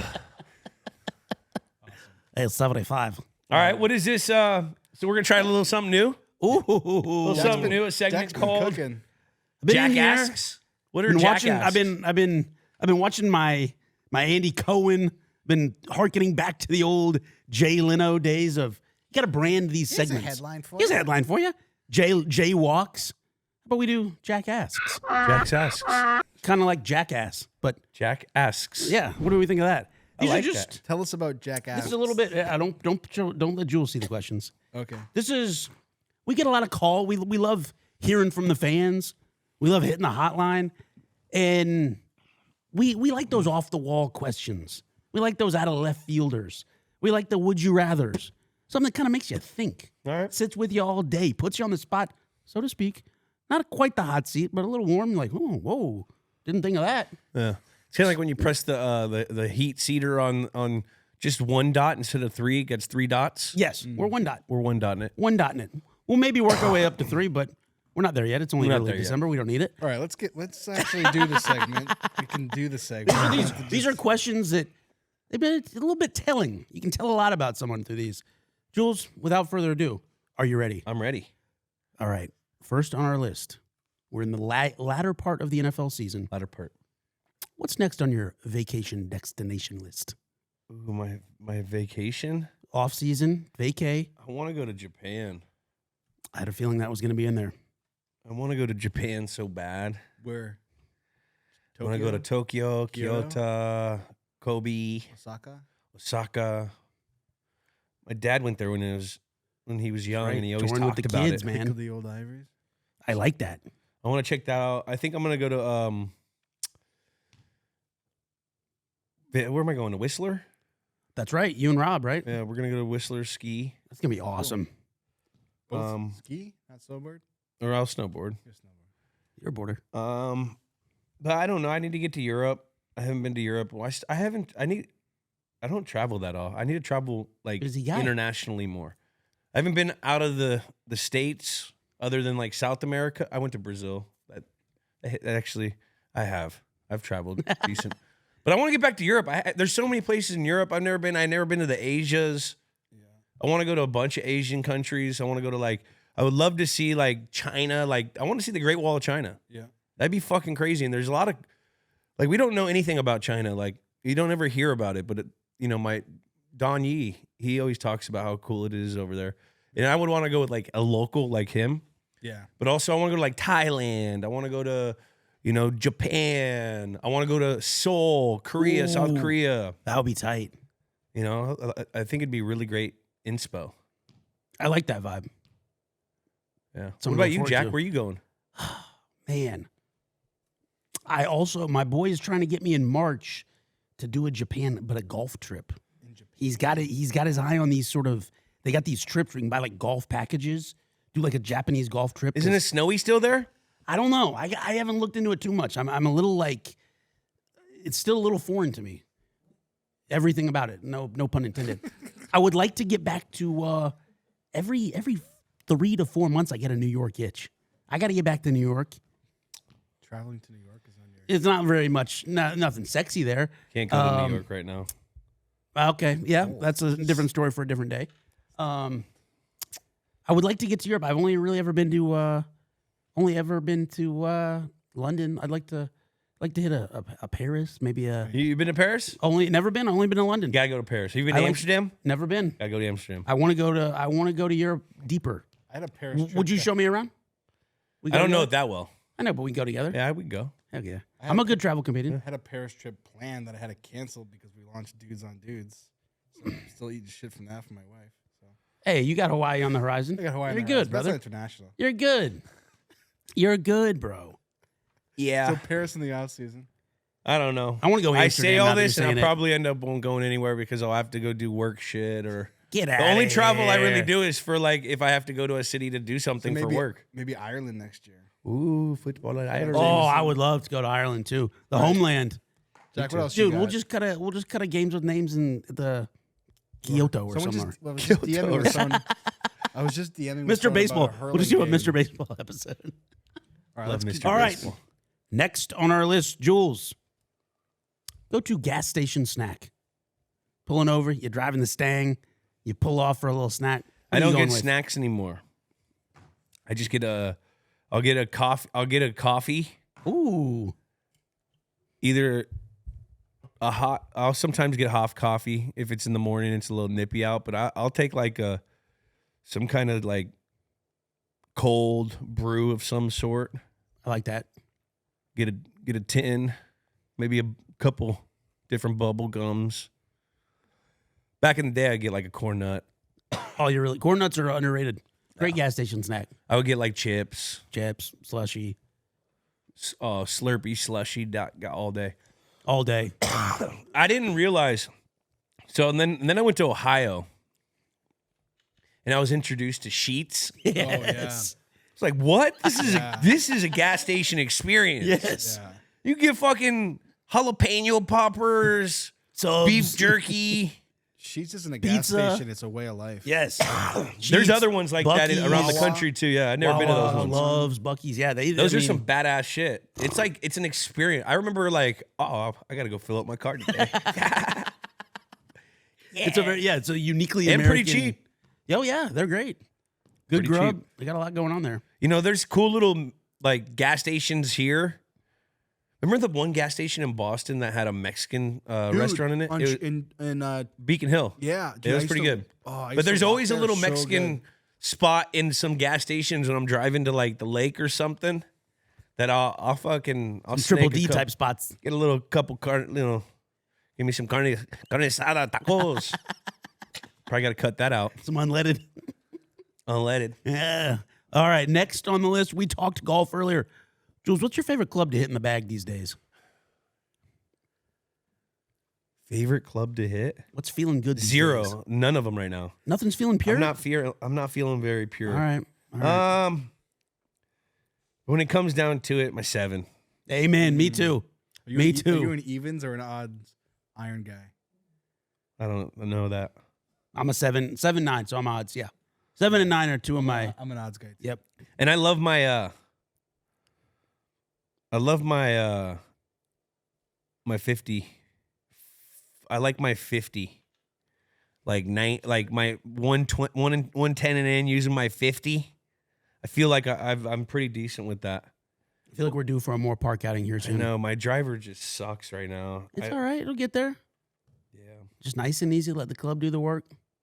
You're good. It's more of like my slot. Fucking what's his name? Got in my goddamn head. Who, Ryan? Max Homa or what is Oh, yeah, the video. talk about my goddamn slot. So I go to my goddamn coach. I'm like, yo, what's up with my slot? What's up with my slot?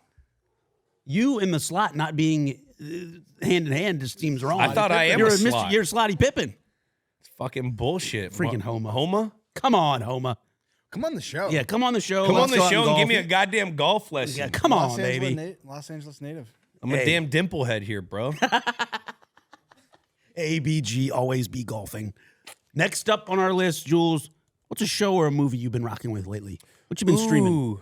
Been watching Landman, Oh, Billy Bob. Billy Bob. Taylor Sheridan. I got to get on that. I like it. I like Billy Bob Thornton.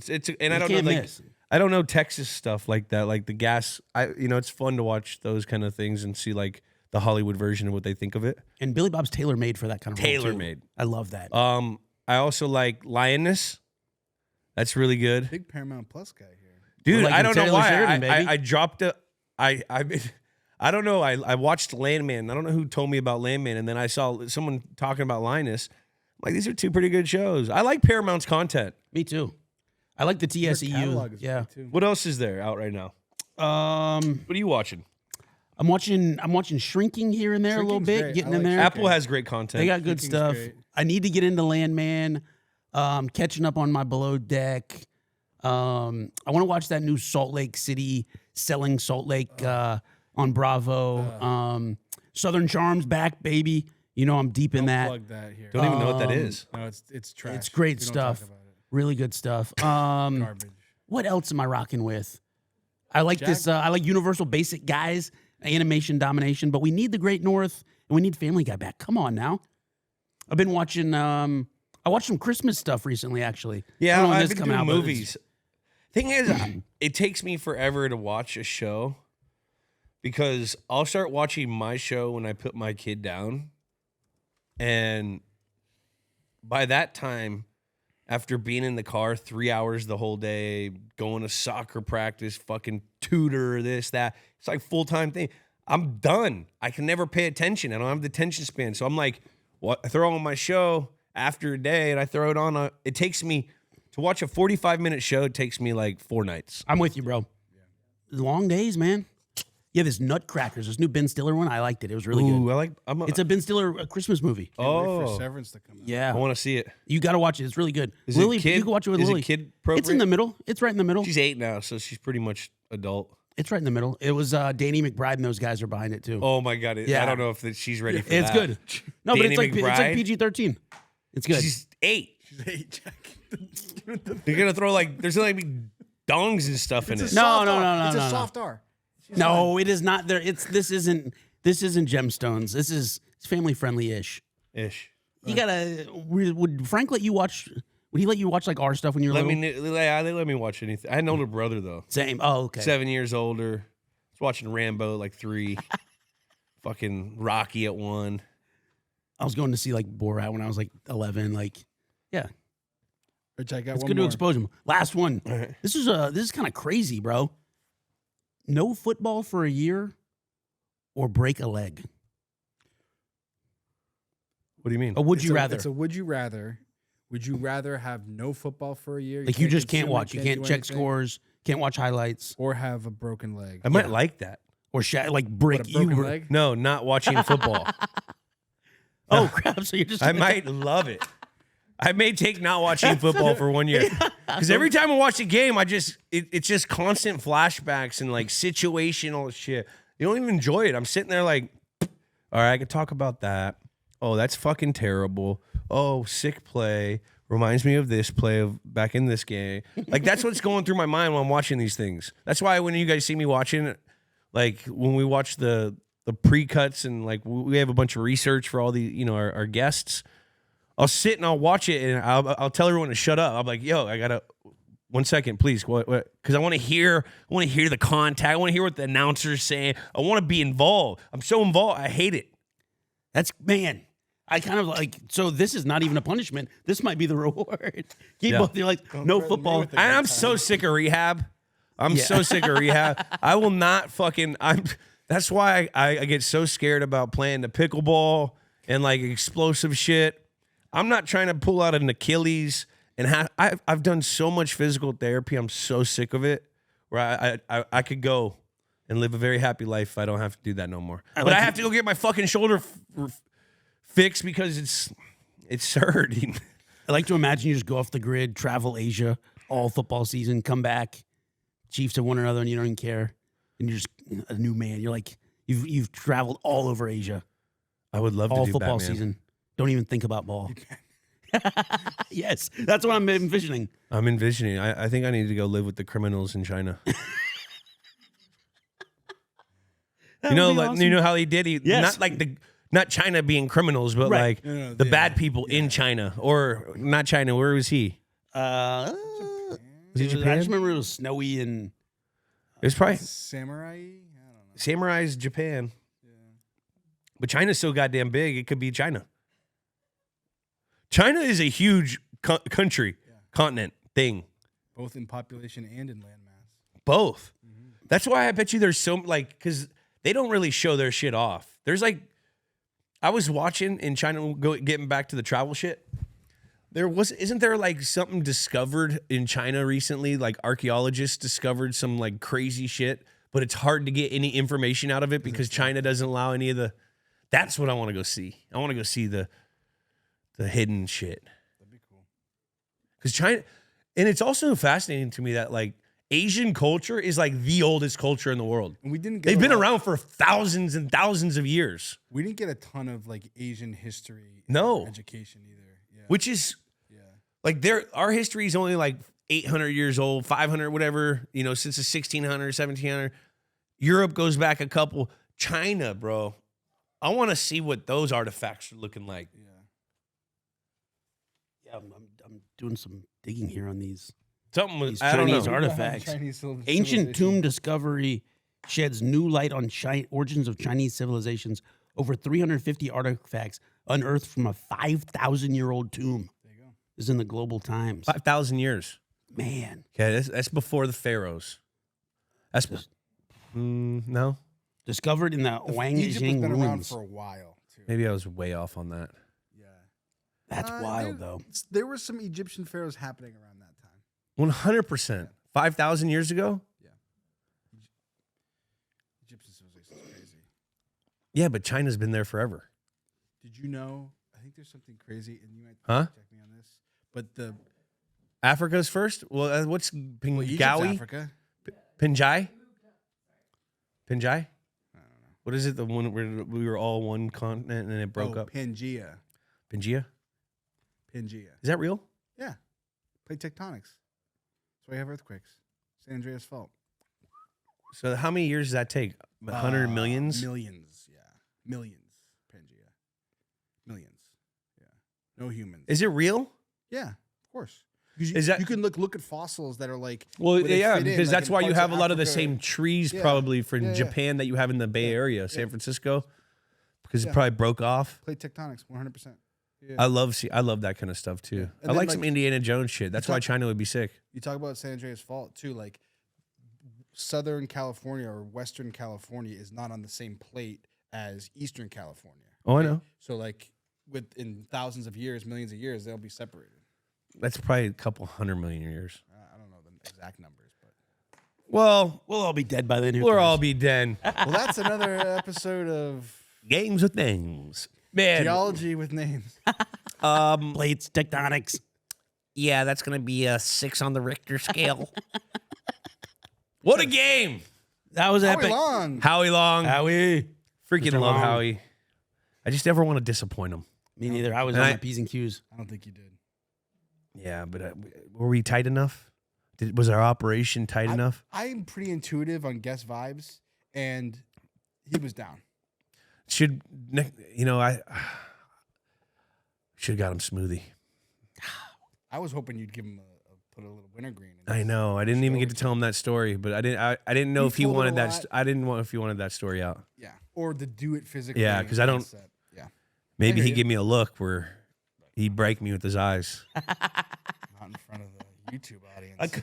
I got in mid-episode. Thankfully, he was just looking at my hat. I was like, oh, fuck. Like, what did I do? Yeah. What did I do? Oh, a photographer came through like real quick. I saw him look for a second. Like, all right, good, just a photographer. Dude, Head he's on a fucking. swivel. Hey, what did he say? What does he tell Chris every night before the game? Keep your head on a fucking swivel. Don't hang around piles. Hang around files. You get hurt that way. That's right. It's true. All right, Man, show. thanks again to Howie. That was so fun. awesome. Amazing. Legendary Raider. And the Raiders, I mean, without the Raiders, there's no NFL. Amen. He's a Raider, but he also belongs to football, kind of like Randy Moss. Everyone could be a fan of Howie Long. 100%. Because he transcends. But that's because he's a transcends- Raider. Yeah.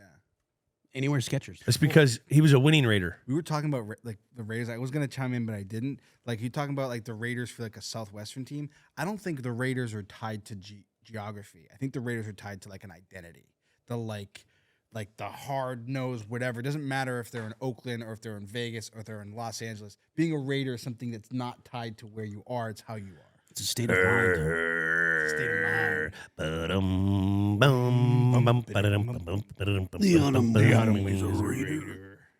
And that's been another episode of Games with Names. Subscribe on Apple Podcasts, Spotify, or wherever you listen to your podcast. Comment a game you want us to do. And remember Rate and review. to follow Games with Names on YouTube, X, Instagram, TikTok, Snapchat, anywhere you can get it. And leave a message on the old hotline at 424-291-2290. We'll see you guys next week. Games with Names is a production of iHeartRadio. For more podcasts from iHeartRadio, visit the iHeartRadio app, Apple Podcasts, or wherever you get your podcasts.